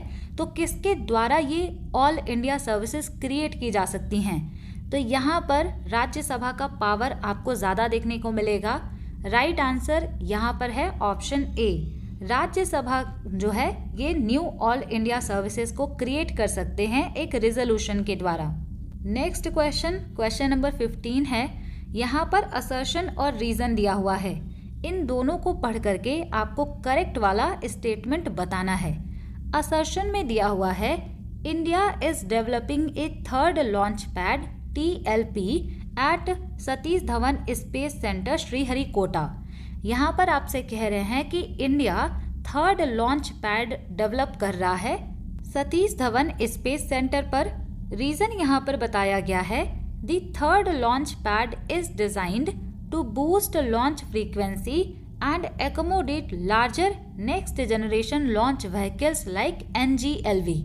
रीजन में कह रहे हैं कि ये थर्ड लॉन्च पैड इस वजह से बनाया जा रहा है जिससे कि इंडिया का सैटेलाइट लॉन्च करने का जो फ्रीक्वेंसी है वो और भी ज़्यादा हो, यानी इंडिया के द्वारा और भी सैटेलाइट लॉन्च किए जाए, बड़े सैटेलाइट भी लॉन्च किए जा सके, नेक्स्ट जनरेशन के भी यहाँ पर लॉन्च किए जा सके, इस वजह से इसको डेवलप किया जा रहा है।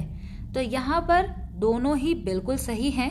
राइट आंसर हो जाएगा option A, both assertion and reason are true and R is the correct explanation of A. तो ऑप्शन ए यहाँ पर राइट आंसर बनता है। अगला क्वेश्चन है यहाँ पर, arrange the steps for the passage of a money bill. यहाँ पे कह रहे कि मनी बिल किस तरीके से पास होता है, इसके स्टेप्स को अरेंज कीजिए। पहले यहाँ पे लिखा हुआ है इंट्रोडक्शन इन द लोकसभा, दूसरा यहाँ पे passage in the Lok Sabha, transmission to Rajya Sabha, president's assent. तो यहाँ पर कुछ अरेंज करना नहीं है, सारी चीज़ें जो लिखी हुई हैं वो बिल्कुल सही तरीके से पहले से ही अरेंज हैं। तो राइट आंसर आपको सिलेक्ट करना है, option A is the right answer. Money bill जो है ये सबसे पहले लोकसभा में ही इंट्रोड्यूस हो सकता है, फिर ये लोकसभा से पास होने के बाद राज्यसभा में जाएगा, राज्यसभा से भी ये पास हो जाए या फिर ये रिकंसिडरेशन के लिए वापस करें, फिर भी उसके बाद ये प्रेसिडेंट एसेंट यानी कि राष्ट्रपति की स्वीकृति के लिए जाता है। तो यहाँ पर मनी बिल के केस में ये लोकसभा में ही इंट्रोड्यूस हो सकता है। यहाँ से आप ये भी याद रखेंगे कि मनी बिल कॉन्स्टिट्यूशन के आर्टिकल 110 में आता है। कोई भी बिल मनी बिल है या नहीं, इसको डिसाइड करने का काम लोकसभा के स्पीकर के द्वारा किया जाता है। ये भी एग्जाम में पूछा हुआ है। अगला क्वेश्चन है यहाँ पर, which section of BNSS mandates video recording of search and seizure operation. ये हमने पढ़ा हुआ आई थिंक। यहाँ पे आपसे पूछा है, भारतीय नागरिक सुरक्षा संहिता की कौन सी धारा तलाशी और जब्ती कार्रवाई की वीडियो रिकॉर्डिंग अनिवार्य करता है। तो राइट आंसर यहाँ पे हो जाएगा ऑप्शन सी, सेक्शन 105 में कहा गया है कि जो भी सर्च एंड सीजर ऑपरेशन किए जा रहे हैं वीडियो रिकॉर्डिंग मैंडेटरी होगा। Question number 18, which department launched डाक कर्मयोगी। यहाँ पे कह रहे हैं कि डाक कर्मयोगी किस विभाग ने लॉन्च किया है। तो राइट आंसर यहाँ पे हो जाएगा ऑप्शन सी, इसको लॉन्च किया है DOP यानी कि डिपार्टमेंट ऑफ पोस्ट ने। अगर आपसे पूछा जाए कि ये डिपार्टमेंट ऑफ पोस्ट कहाँ पर आएगा, किस मंत्रालय में, तो ये मिनिस्ट्री ऑफ कम्युनिकेशन के अंतर्गत आता है। यहाँ पर अब हम बात करेंगे कि ये डाक कर्मयोगी है क्या, इसको किसने लॉन्च किया था। Dak Karmayogi was launched by Ashwini Vaishnaw the union minister of communications, railways, electronics and IT, along with Shri Devu Singh Chauhan, the minister of state for communication. इसको लॉन्च किया गया था अश्विनी वैष्णव और जो देवु सिंह चौहान हैं उनके द्वारा।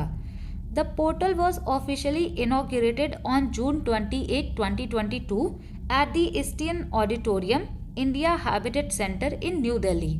सिंपल से आप याद रखिए कि इसको 2022 में न्यू दिल्ली में इनॉग्रेट किया गया था डिपार्टमेंट ऑफ पोस्ट यानी कि मिनिस्ट्री ऑफ कम्युनिकेशन के द्वारा। अगर आपसे पूछा जाए कि इसको किसके अंतर्गत लॉन्च किया गया है तो इसको डेवलप किया गया है अंडर द मिशन कर्मयोगी। कर्मयोगी जो मिशन है जहां पर स्किल ट्रेनिंग देनी है उसके अंतर्गत ही इसको लॉन्च किया गया है।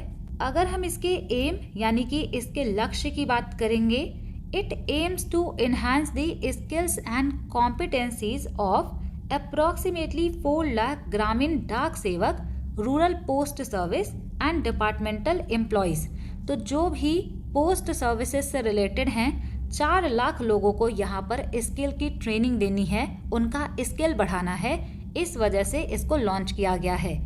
अगर हम इसके की फीचर्स की बात करें तो यहाँ पे it offers uniform standardised training content online और इन ब्लेंडेड मोड।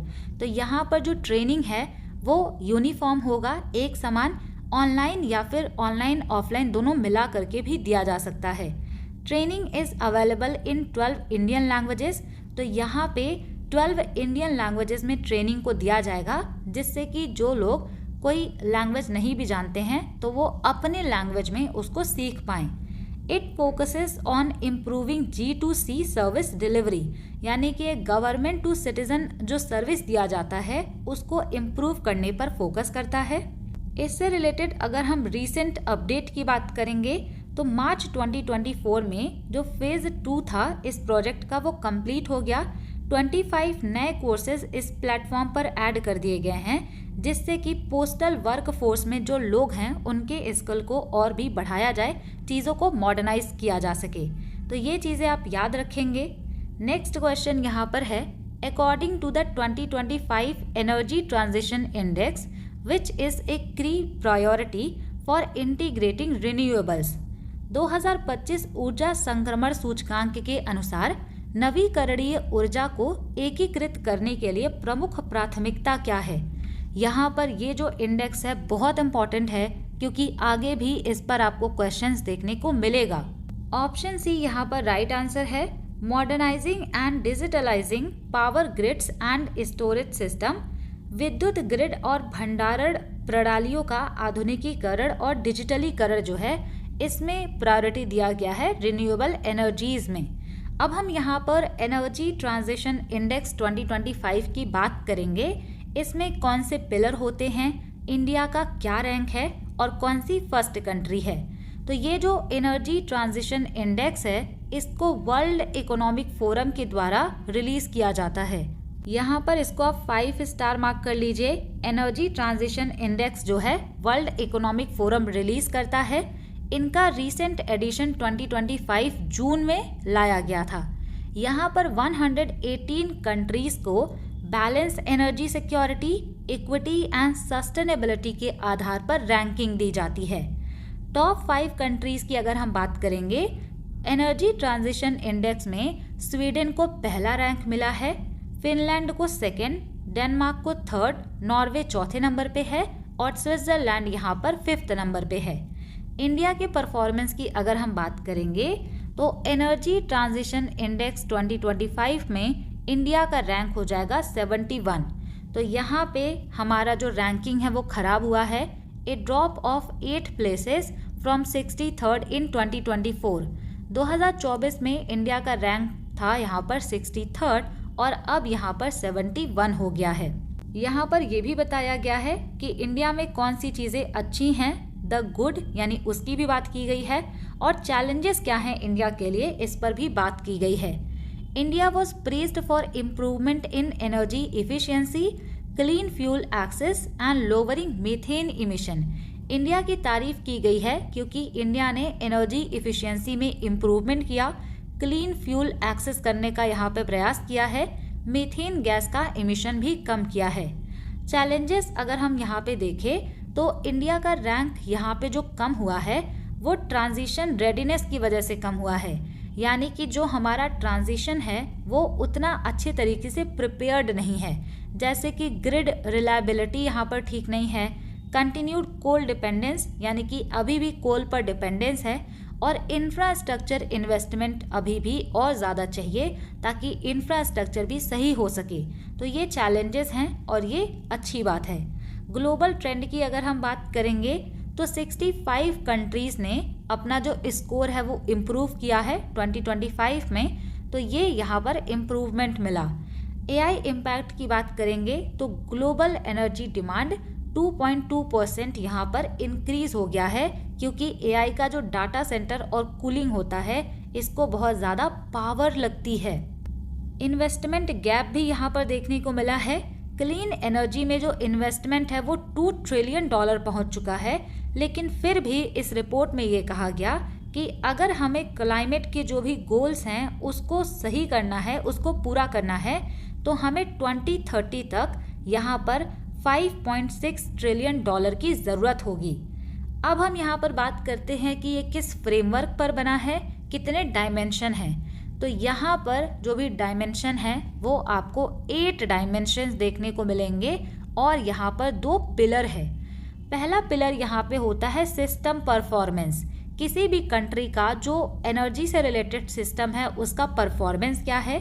दूसरा यहाँ पे आता है ट्रांजिशन रेडीनेस, जिसमें इंडिया का स्कोर थोड़ा अच्छा नहीं है, इसका वेटेज यहाँ पर होता है 40% और सिस्टम परफॉर्मेंस का वेटेज यहाँ पर होता है 60%। तो ये दो जो हैं वो पिलर हो गए।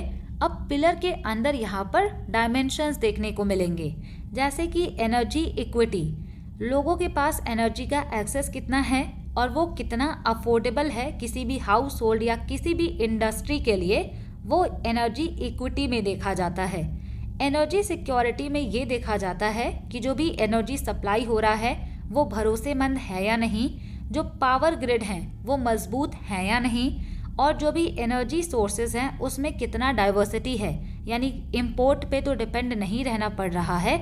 ये सारी चीज़ें देखी जाती हैं। एनवायरमेंटल सस्टेनेबिलिटी भी देखा जाता है कि कार्बन इंटेंसिटी इसको ट्रैक किया जाए, मीथेन गैस का इमिशन कम किया गया या नहीं, और जो रिन्यूएबल एनर्जी है उसको यहाँ पर बढ़ाया गया कि नहीं। इसके अलावा ट्रांजिशन रेडीनेस में देखा जाता है रेगुलेशन एंड पॉलिटिकल कमिटमेंट, यानी कि कोई भी जो कंट्री है वो कितना स्टेबल पॉलिसी बनाता है, गवर्नमेंट कितना टारगेट बनाती है और कितना अचीव करती है। फाइनेंस एंड इन्वेस्टमेंट में ये देखा जाता है कि कैपिटल क्लीन एनर्जी प्रोजेक्ट के लिए कितना दिया जा रहा है। इनोवेशन भी देखा जाता है कि रिसर्च एंड डेवलपमेंट में कितने ज़्यादा इन्वेस्टमेंट किए जाते हैं, जैसे कि हाइड्रोजन या कार्बन कैप्चर। इंफ्रास्ट्रक्चर यानी कि जो भी फिजिकल ग्रिड लगे हुए हैं उनका कितना पावर होल्ड करने का कैपेसिटी है। ह्यूमन कैपिटल में स्किल लेवल देखा जाता है, जो भी वर्क फोर्स है और पब्लिक अवेयरनेस ये कितना है, ये सब मिला करके ये इंडेक्स बनता है। तो आपको 2 चीज़ें याद रखनी है, ट्रांजिशन रेडीनेस देखा जाता है और सिस्टम परफॉर्मेंस। अगले क्वेश्चन पर यहाँ पर चलेंगे, question number 20। The folk dance Dolu Kunitha performed with large drums belongs to which region. बड़े ड्रमों के साथ किए जाने वाले लोक नृत्य डोलू कुनिथा किस क्षेत्र से संबंधित है। तो यहाँ पर राइट आंसर हो जाएगा ऑप्शन सी, ये कर्नाटका का फोक डांस है। अब हम यहाँ पर कर्नाटका से रिलेटेड सभी इम्पोर्टेंट फोक डांसेस को कवर करेंगे। यहाँ पर सबसे पहले आपको याद रखना है यक्षगान के बारे में। It usually depicts stories from the Ramayana and Mahabharata. Yakshagana dance में महाभारत और रामायण की जो स्टोरीज होती हैं उनको दिखाया जाता है।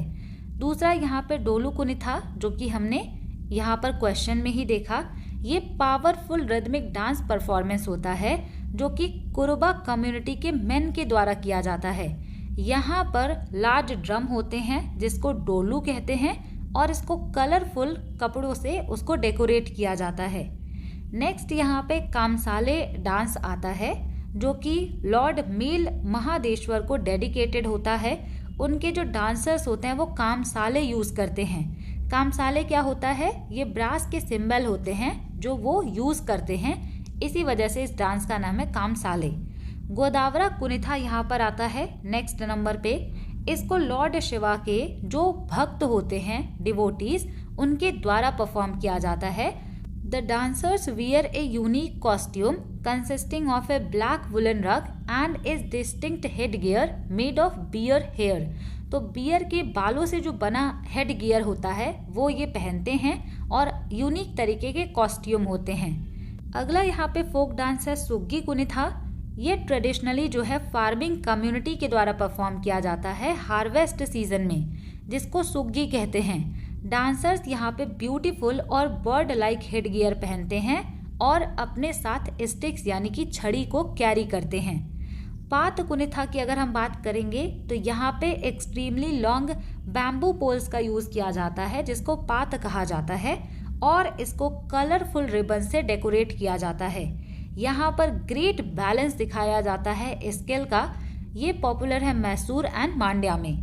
करगा यहाँ पे आता है, तो यहाँ पे फ्लोरल पिरामिड जो है करगा, उसको लोग अपने सर पर लेकर के जाते हैं और बिना उसको हाथ से टच किए हुए ये डांस करते हैं। पर्टिकुलरली इसको थिगाला कम्युनिटी के द्वारा किया जाता है, ये यहाँ पर इम्पॉर्टेंट है। अगला यहाँ पे है भूता कोला। ये भी कर्नाटका का ही फोक डांस है और ये कोस्टल कर्नाटका में लोकल स्पिरिट यानी भूत की पूजा जो होती है उसको करने के लिए किया जाता है। उम्मत आर्ट जो है ये कोदावा पीपल के द्वारा किया जाता है।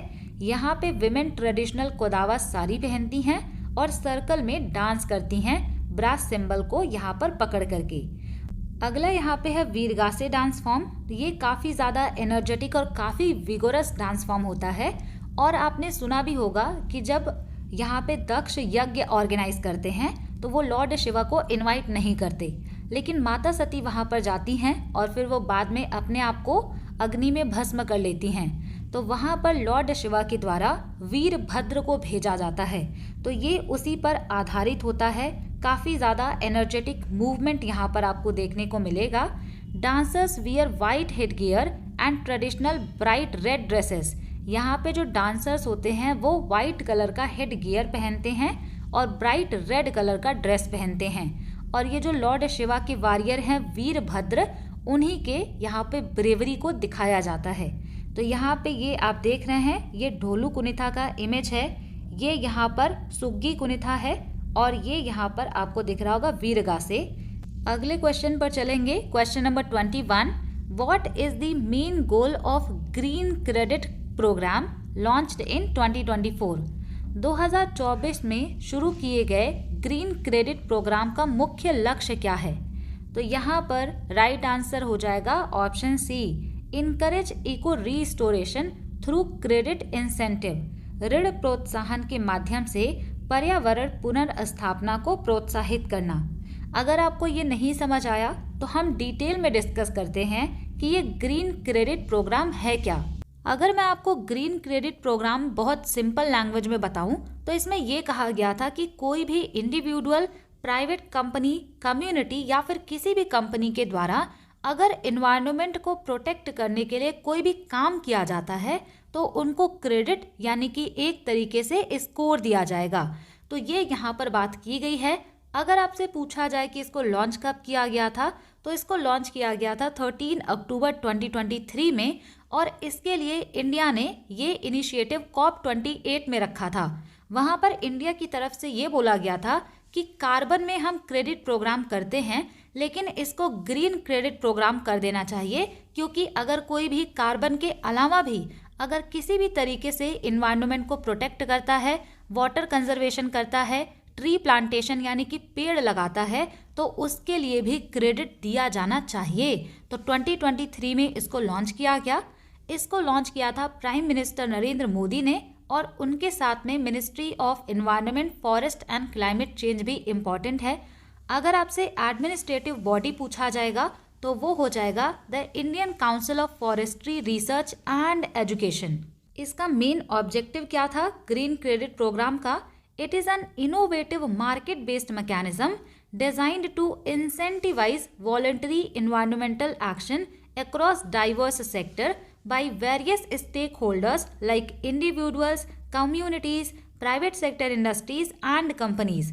तो इसको इस तरीके से डिज़ाइन किया गया कि कोई भी अगर अपनी इच्छा से इन्वायरमेंट को बचाने के लिए कोई कदम उठाता है किसी भी सेक्टर में, किसी भी समुदाय या किसी भी इंडिविजुअल के द्वारा, तो उनको क्रेडिट यहाँ पर दिया जाए। ये जो प्रोग्राम है ये इंडिया के इन्वायरमेंटल पॉलिसी के साथ में अलाइन होता है। कौन सा यहाँ पे इन्वायरमेंटल पॉलिसी है जिससे ये अलाइन होगा?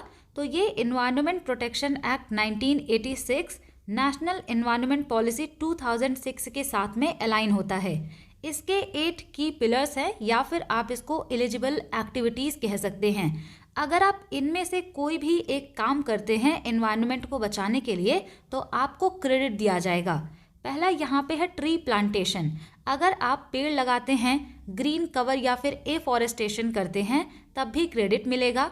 दूसरा यहाँ पे आता है वाटर मैनेजमेंट। अगर आप वाटर का कंजर्वेशन करते हैं, रेन वाटर हार्वेस्टिंग करते हैं तब भी यहाँ पर क्रेडिट मिलेगा। सस्टेनेबल एग्रीकल्चर यानी कि इको फ्रेंडली फार्मिंग को प्रमोट करना, वेस्ट मैनेजमेंट यानी वेस्ट को कम करना, रिसाइकल करना और कंपोस्टिंग करना, एयर पोल्यूशन रिडक्शन यानी कि एयर क्वालिटी को इम्प्रूव करने के लिए कोई इनिशिएटिव लिया गया है, मैंग्रोव कंजर्वेशन करने के लिए कोई यहाँ पर इनिशिएटिव है, इको मार्क यानी कि ऐसे मैन्युफैक्चरर को प्रमोट करना जो कि इको फ्रेंडली प्रोडक्ट बनाते हैं तो उनको इको फ्रेंडली सर्टिफिकेशन भी दिया जाएगा।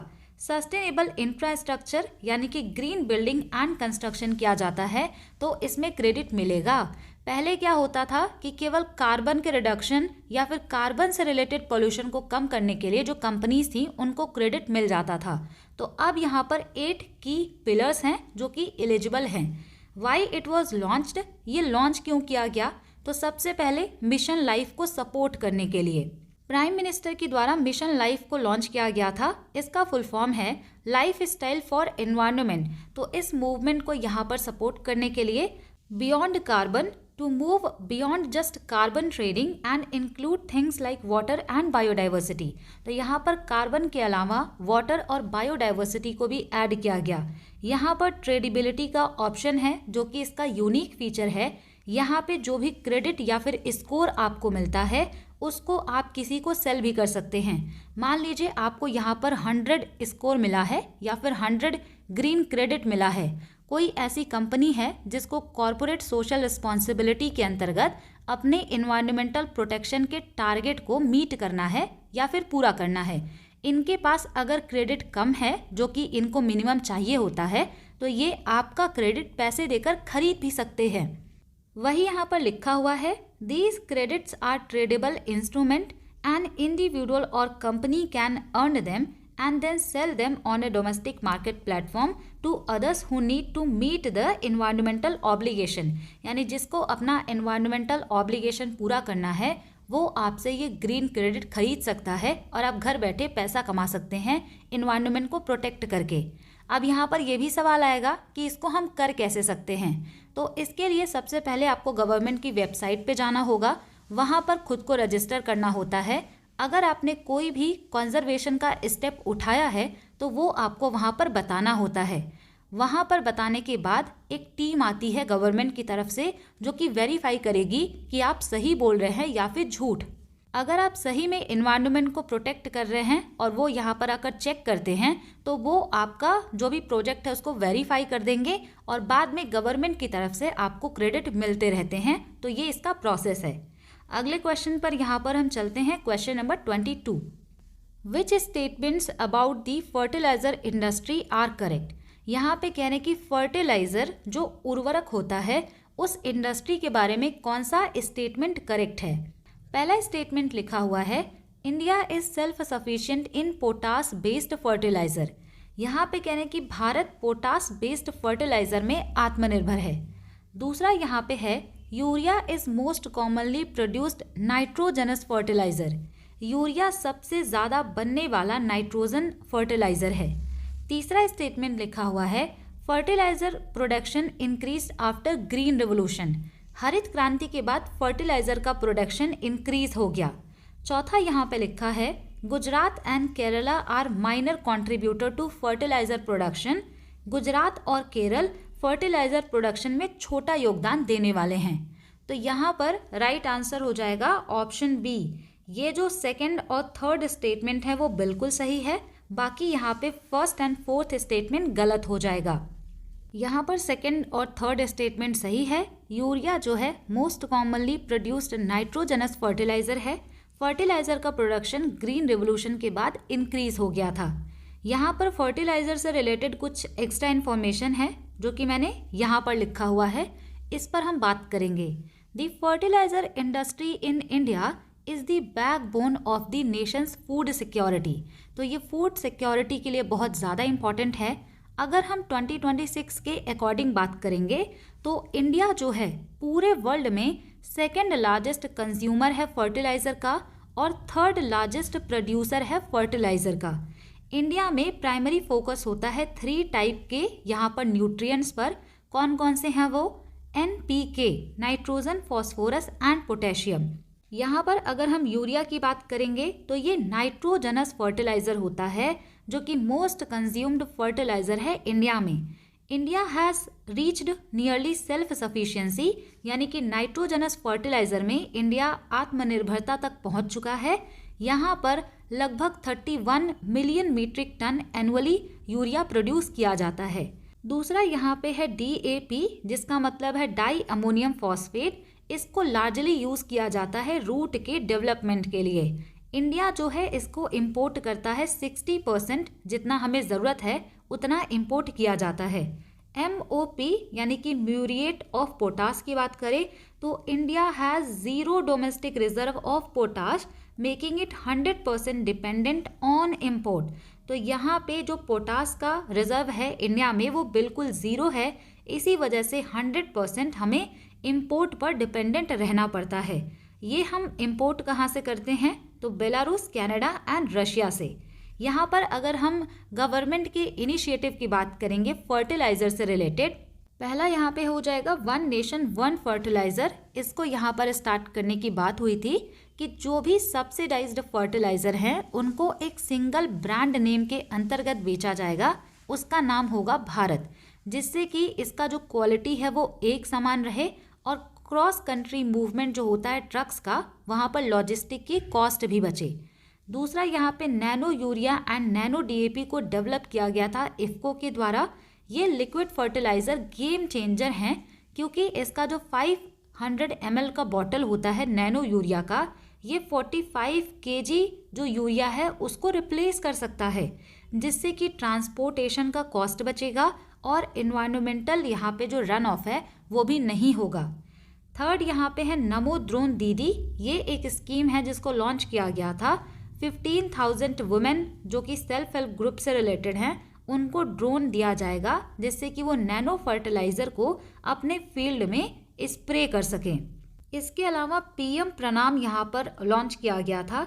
ये स्कीम जो है स्टेट और यूनियन टेरिटरीज़ को प्रमोट करता है कि ये फर्टिलाइज़र के अल्टरनेटिव्स का यहाँ पर यूज़ करें, जिससे कि केमिकल फर्टिलाइज़र को कम किया जा सके। तो ये गवर्नमेंट का कुछ इनिशिएटिव है। तो यहाँ पे आप ध्यान रखेंगे इंडिया के पास पोटाश का 0 रिजर्व है। और यहाँ पे देखिए क्वेश्चन में लिखा हुआ था, यहाँ पर पहला जो स्टेटमेंट है कि इंडिया सेल्फ सफिशिएंट हो गया है पोटाश बेस्ड फर्टिलाइज़र में, तो ये बिल्कुल गलत है। गुजरात और केरला माइनर नहीं मेजर कंट्रीब्यूटर हैं। नेक्स्ट यहाँ पे हम बात करेंगे क्वेश्चन नंबर 23 की, regarding carbon markets in India. Carbon market जो इंडिया में है उससे रिलेटेड स्टेटमेंट पढ़ना है और कौन सा स्टेटमेंट सही है वो बताना है। पहला यहाँ पर स्टेटमेंट है, carbon credits can be generated by afforestation and renewables energy project. पेड़ लगाने और रिन्यूएबल एनर्जी प्रोजेक्ट से कार्बन क्रेडिट बनाए जा सकते हैं। ये यहाँ पर स्टेटमेंट बिल्कुल सही है। दूसरा यहाँ पर है, India has launched A domestic voluntary carbon market. Bharat ने एक डोमेस्टिक वॉलंटरी कार्बन मार्केट शुरू किया है। तीसरा स्टेटमेंट है, carbon market are monitored under income tax act 1961। तो यहाँ पर राइट आंसर हो जाएगा ऑप्शन ए। पहला और दूसरा स्टेटमेंट सही है, तीसरा यहाँ पर गलत हो जाएगा। ये जो कार्बन मार्केट्स होते हैं इंडिया में, इनको रेगुलेट किया जाता है ब्यूरो ऑफ एनर्जी इफिशिएंसी के द्वारा, ministry of environment, forest and climate change के द्वारा। ये इनकम टैक्स एक्ट जो 1961 का है, इसके द्वारा मॉनिटर नहीं किया जाता। क्वेश्चन नंबर 24 यहाँ पर देखते हैं। यहाँ पर आपसे क्वेश्चन में पूछा गया है, what does the offering of green melons during the Java festival symbolise in Jharkhand tribal tradition. Jharkhand की आदिवासी परंपरा में जावा त्योहार के दौरान हरे खरबूज चढ़ाना किस बात का प्रतीक होता है? राइट आंसर यहाँ पर हो जाएगा option C, sun and fertility का ये यहाँ पर सिंबल होता है। झारखंड से रिलेटेड जो फेस्टिवल हैं वो हम नेक्स्ट वीडियोस में कवर करते चलेंगे। यहाँ पर ऑलरेडी हमने बहुत इन्फॉर्मेशन डिस्कस की है तो वीडियो बहुत लंबी हो जाएगी। नेक्स्ट यहाँ पे क्वेश्चन नंबर 25 है, फिर हम करंट अफेयर्स करेंगे। यहाँ पर आपको स्टेटमेंट पढ़ करके बताना है कि कौन सा सही है। पहले स्टेटमेंट में लिखा हुआ है, inter state council is constitutional under article 263। अंतर्राज्यीय परिषद अनुच्छेद 263 के तहत संवैधानिक है। दूसरा यहाँ पे लिखा है, इट्स रिकमेंडेशंस आर बाइंडिंग। इनके द्वारा जो रिकमेंडेशन दिया जाएगा वो मानना ही पड़ेगा। तो राइट आंसर यहाँ पे हो जाएगा ऑप्शन ए, केवल पहला स्टेटमेंट सही है, दूसरा यहाँ पर गलत है। ये जो रिकमेंडेशन होते हैं ये एडवाइजरी होते हैं, बाइंडिंग नहीं होते। यहाँ पर हमने 25 MCQs कर लिए हैं। अब हम बात करते हैं करंट अफेयर्स की। करंट अफेयर्स में पहला क्वेश्चन आपके लिए है, which state was officially declared A tiger state by the NTCA after a 33 year absence. यहाँ पर पूछा गया है कि किस स्टेट को 33 सालों के बाद टाइगर स्टेट डिक्लेयर किया गया। तो राइट आंसर यहाँ पे है गुजरात। यहाँ पे आप ये ध्यान दीजिएगा कि गुजरात में एक मेल टाइगर को ट्रैक किया गया रतन महल वाइल्ड लाइफ सैंक्चुरी में, जो कि दाहोद डिस्ट्रिक्ट में पड़ता है। ये रातापानी एरिया जो है मध्य प्रदेश का, वहाँ से माइग्रेट करके यहाँ पर गया था। तो इसी के मिलने के बाद इसको टाइगर स्टेट डिक्लेयर कर दिया गया। ये एक हिस्टोरिक माइलस्टोन है क्योंकि गुजरात इंडिया का इकलौता ऐसा स्टेट है जहां पर आपको तीनों एपेक्स प्रेडेटर एक साथ देखने को मिलेंगे, Asiatic lion, royal Bengal tiger and leopard. इसके पहले यहाँ पर लास्ट टाइम टाइगर को देखा गया था 1992 में। तो अब यहाँ पर जाकर के एक टाइगर कंफर्म हुआ है, तो टाइगर स्टेट का दर्जा दिया गया। अगर आप यहाँ तक क्लासेस को देख रहे हैं तो बहुत अच्छी बात है। अगर आप इन क्लासेस को देखेंगे तो आपके लिए बहुत ज़्यादा ये क्लासेस आने वाले एग्जाम में हेल्पफुल होगा। सेकंड यहाँ पर करंट अफेयर्स है, विच railway station was honoured with the national energy conservation award 2025। यहाँ पर आपको बताना है कि नेशनल एनर्जी कंजर्वेशन अवार्ड 2025 का किस रेलवे स्टेशन को दिया गया। तो इसका आंसर हो जाएगा मियाना रेलवे स्टेशन को दिया गया, जो कि गुना मध्य प्रदेश में लोकेटेड है। इसको प्रेजेंट किया गया प्रेसिडेंट द्रौपदी मुर्मू के द्वारा जब नेशनल एनर्जी कंजर्वेशन डे मनाया जा रहा था 14 दिसंबर को। अवार्डिंग बॉडी कौन सी है, यानी कि ये अवार्ड किसके द्वारा दिया जाता है, तो ब्यूरो ऑफ एनर्जी इफिशियंसी के द्वारा दिया जाता है। अब सवाल ये भी आएगा कि इसको ये अवार्ड क्यों दिया गया। तो ये जो स्टेशन है यहाँ पर 100% LED लाइटिंग लगाई गई, सोलर पावर्ड इंफ्रास्ट्रक्चर यहाँ पर है और यहाँ पर एडवांस सेंसर्स लगाए गए हैं जिससे कि कार्बन इमिशन बहुत ज़्यादा कम हो गया है। इस वजह से इसको एनर्जी कंजर्वेशन अवार्ड दिया गया है 2025 का। तीसरा करंट अफेयर्स यहाँ पर है, in which location was the Charaichung festival recently hosted to revive Asia's first bird sanctuary. कहाँ पर चराईचुंग फेस्टिवल मनाया गया जिससे कि एशिया का पहला बर्ड सैंक्चुरी रिवाइव किया जा सके। तो यहाँ पर राइट आंसर है माजुली आइलैंड, असम में इसको सेलिब्रेट किया गया। ये जो फेस्टिवल है इसका उद्देश्य होता है कि चराईचुंग रॉयल बर्ड सैंक्चुरी को फिर से रिवाइव किया जाए, जिसको 1633 AD में अहोम किंग प्रताप सिंह के द्वारा इस्टेब्लिश किया गया था। ऐसा माना जाता है कि ये जो रॉयल बर्ड सैंक्चुरी था चराईचुंग वाला, ये फर्स्ट प्रोटेक्टेड बर्ड सैंक्चुरी है पूरे एशिया का। यहाँ से आप ये भी ध्यान रखेंगे कि माजुली आइलैंड वर्ल्ड का लार्जेस्ट रिवर आइलैंड है जिसको रिवर के द्वारा बनाया जाता है। ये लोकेटेड है ब्रह्मपुत्रा रिवर पर और ये इंडिया का फर्स्ट आइलैंड डिस्ट्रिक्ट भी है। फोर्थ करंट अफेयर्स यहाँ पर है, according to World Inequality Report 2026 what is the share of national income held by India's top 10%। World Inequality Report 2026 के अनुसार इंडिया का जो नेशनल इनकम है, इसमें टॉप 10% लोगों के पास कितना वेल्थ है। तो जो टॉप 10% लोग हैं उनके पास नेशनल इनकम का 58% पैसा देखने को मिलेगा। ये जो टॉप 10% लोग हैं इनके पास 58% पैसा है पूरे इंडिया का। बॉटम के जो 50% लोग हैं उनके पास केवल नेशनल इनकम का 15% है। तो इससे ये देखने को मिलता है कि जो वेल्थ का डिस्ट्रीब्यूशन है वो बहुत ही अनइक्वल है। जो टॉप इंडिविजुअल्स हैं उनके पास बॉटम लोगों की तुलना में 3 गुना ज़्यादा पैसा है। इसको रिलीज़ किया जाता है वर्ल्ड इनइक्वालिटी लैब के द्वारा। ये इम्पॉर्टेंट हो जाएगा। 5th करंट अफेयर्स यहाँ पर है, which state become the first in India to fully digitise its electoral roll under the SIR programme. यहाँ पर आपको बताना है कि SIR प्रोग्राम के अंतर्गत इंडिया का पहला स्टेट कौन सा बना है जिसने इलेक्टोरल रोल को फुल्ली डिजिटाइज कर दिया। तो आंसर यहाँ पे हो जाएगा राजस्थान। SIR का फुल फॉर्म है स्पेशल इंटेंसिव रिवीजन। इसको किया जा रहा है इलेक्शन कमीशन ऑफ इंडिया के द्वारा, जिससे कि वोटर लिस्ट को क्लीन किया जा सके, यहाँ से डुप्लीकेट लोगों को हटाया जा सके, 100% एक्यूरेसी के साथ डिजिटल वेरिफिकेशन किया जा सके। यहाँ पर एक एक्स्ट्रा करंट अफेयर्स भी हम देखेंगे। From which reserve was tigress PN 224 airlifted in India second inter state tiger relocation. यहाँ पर पूछा गया है कि किस रिजर्व से एक टाइग्रेस को एयरलिफ्ट किया गया, जो कि इंडिया का second inter state tiger relocation programme है। तो इसका आंसर यहाँ पर है फ्रॉम पेंच टाइगर रिजर्व इसको एयरलिफ्ट किया गया है। मध्य प्रदेश से इसको रीलोकेट किया गया है रामगढ़ विषधारी टाइगर रिजर्व राजस्थान में। अगर हम इसकी डिटेल्स की बात करें तो इंडियन एयरफोर्स ने MI-17V5 हेलीकॉप्टर का यूज़ किया है, जिससे कि यहाँ पर एनिमल का ट्रांसपोर्ट अच्छे से किया जाए सेफ्टी और स्पीड के साथ में। अगर हम हिस्टोरिकल कॉन्टेक्स्ट की बात करें तो इसके पहले भी टाइगर को एयरलिफ्ट किया गया था और ये दूसरी बार है। तो पहली बार कब हुआ था?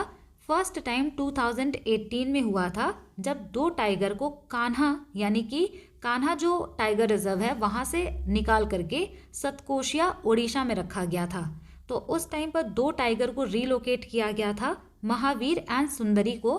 तो ये MP से गए थे उड़ीसा में। ये पहला था और ये इस टाइम पर दूसरा है।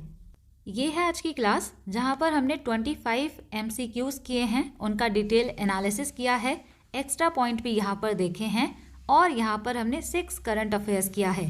टोटल यहाँ पर 31 क्वेश्चंस किए हमने, लेकिन इससे रिलेटेड हमने बहुत सारे क्वेश्चन एक्स्ट्रा पॉइंट के फॉर्म में डिस्कस किया हुआ है। अगर आपने ये क्लास लास्ट तक देखी है तो thanks for watching. Stay tuned, keep learning, keep working hard.